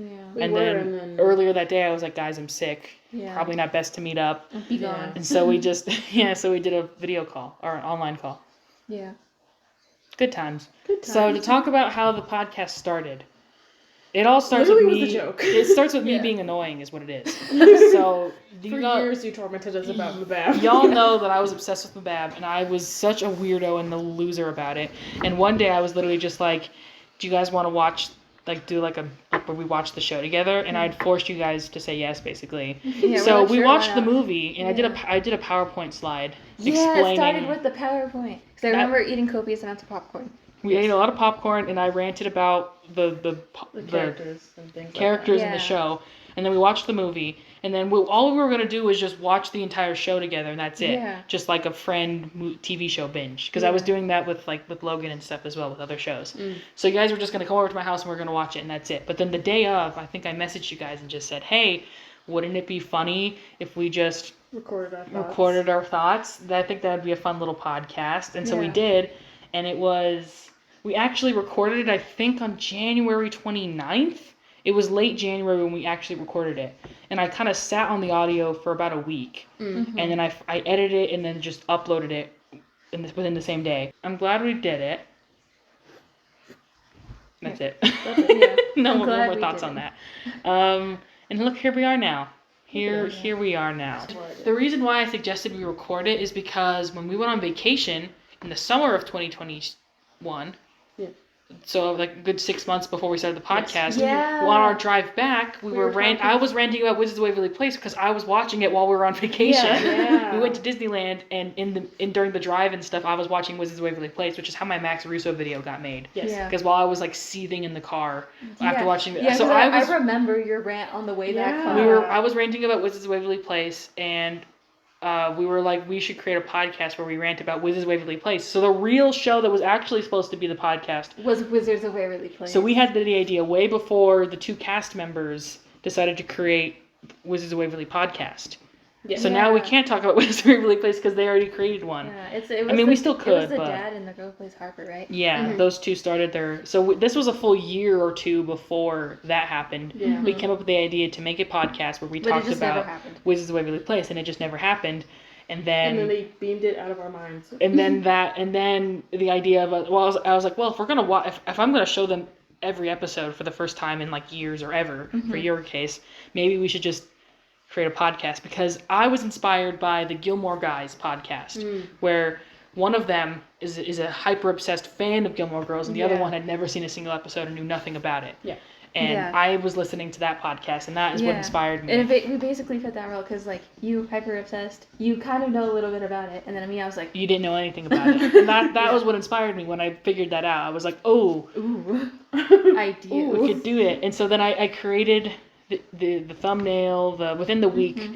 Because I remember you sending like the concept art, the concept of how I was going to do the thumbnail and the imagery and everything. I created within the week leading up to. And so I didn't do it all in one day. I edited it all in one day, but the thumbnail and the like planning over the course and the images and stuff was over the course of the week. And like we've already talked about how the name of the podcast came from a joke. You literally can hear it in the episode, us coming up with the name of the podcast. And I love that it's like it in was our there. cold open, I think. Right? It's literally because I hit record and I said, what are we calling this, guys? Yeah. And I think we were almost called like the Meat Men or something stupid like that. Yeah, because that's the name of our group. That's one of our stupid inside jokes, is that we call ourselves Meat Men.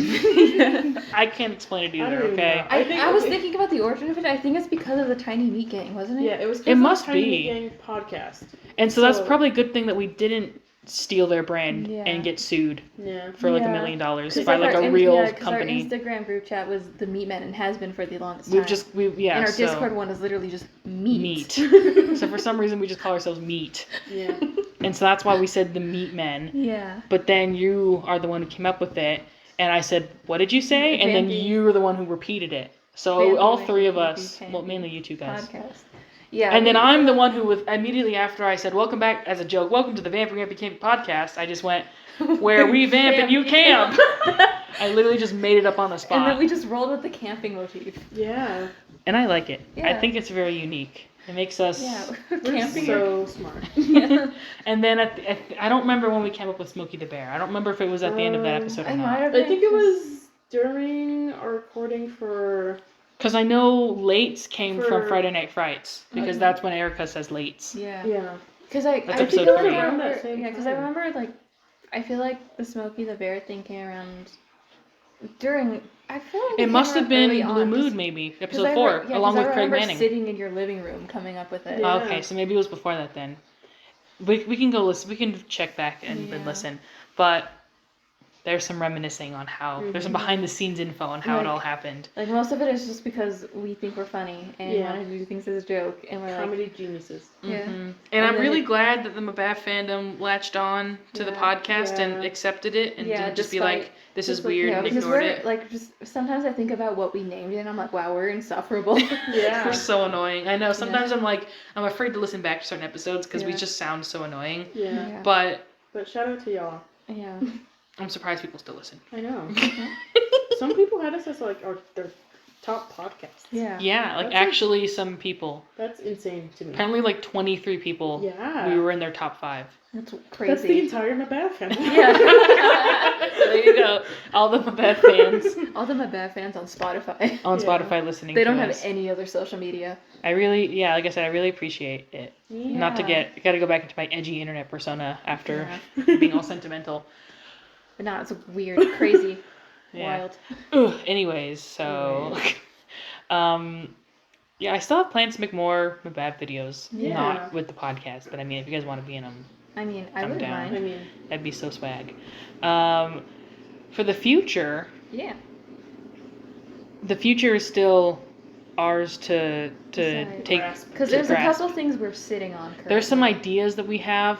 I like the idea where if we review every Twilight movie as like or then like interview the vampire or something, as like in between stuff before we move on to maybe a different TV show. Yeah, because we've tossed around like Wizards but that's already a thing now. Yeah, I mean, and we still could because and we've also tossed around Gravity Falls. I would love that because I love Gravity Falls. I'm warming up to Gravity Falls more and more, especially because it was. Of like actually talking about it on the podcast because it was the show that basically replaced Mabav on Disney Channel, so that could be a very interesting conversation to have. Yeah, I was becoming obsessed with On Deck while we were watching this, so I was like, wouldn't it be hilarious if we watched all of Zack and Cody? But like that doesn't fit the show at all.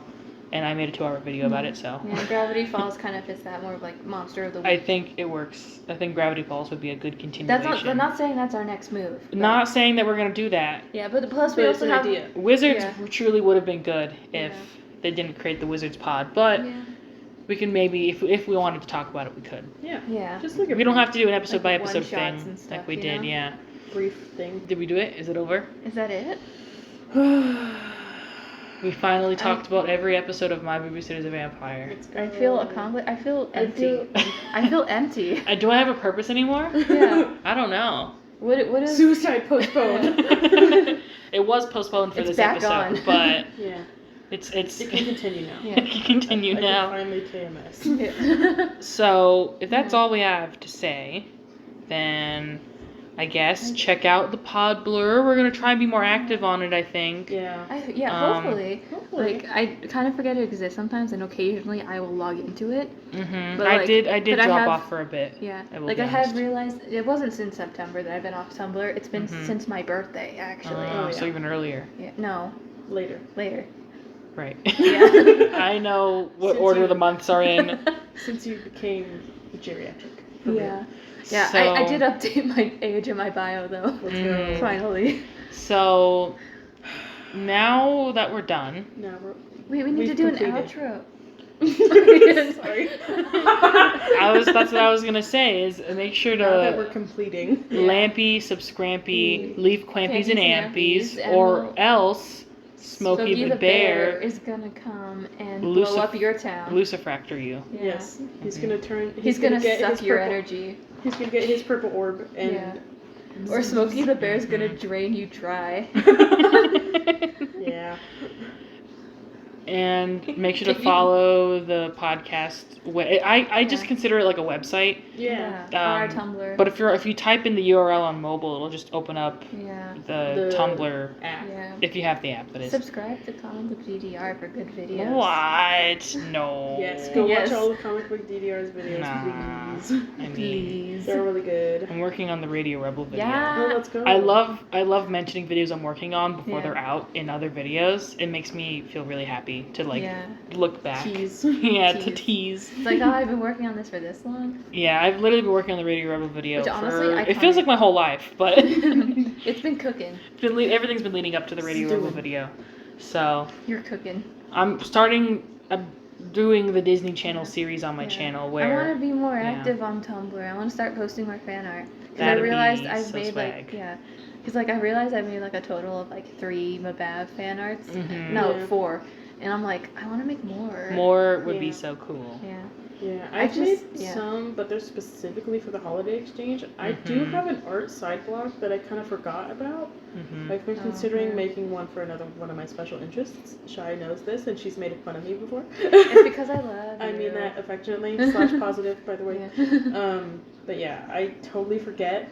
My commissions are open. If you want to buy my art, by the way. My it's on my pin posts in both of my blogs. Yeah. Yeah, But commission them, please. So make sure to check us out on Tumblr. The Podblur specifically is Vampy Wampy Campy podcast.tumblr.com. Yeah. I worked really hard to make the website theme look cool, so Yes. check it out. Yeah. With that, like we said, Smokey the Bear will come and get you. Yeah. Get you. Explode And I think that's it. Is that it? you. Is that I it? think we're done. We said Wow. everything we needed to say. At least for now. At least for now. We'll For be now. back. Yeah. Soon. We'll be back soon for sure. Question mark? No, I'm kidding. So, late. Late. Late. We did it. We actually finished. Let's go. How?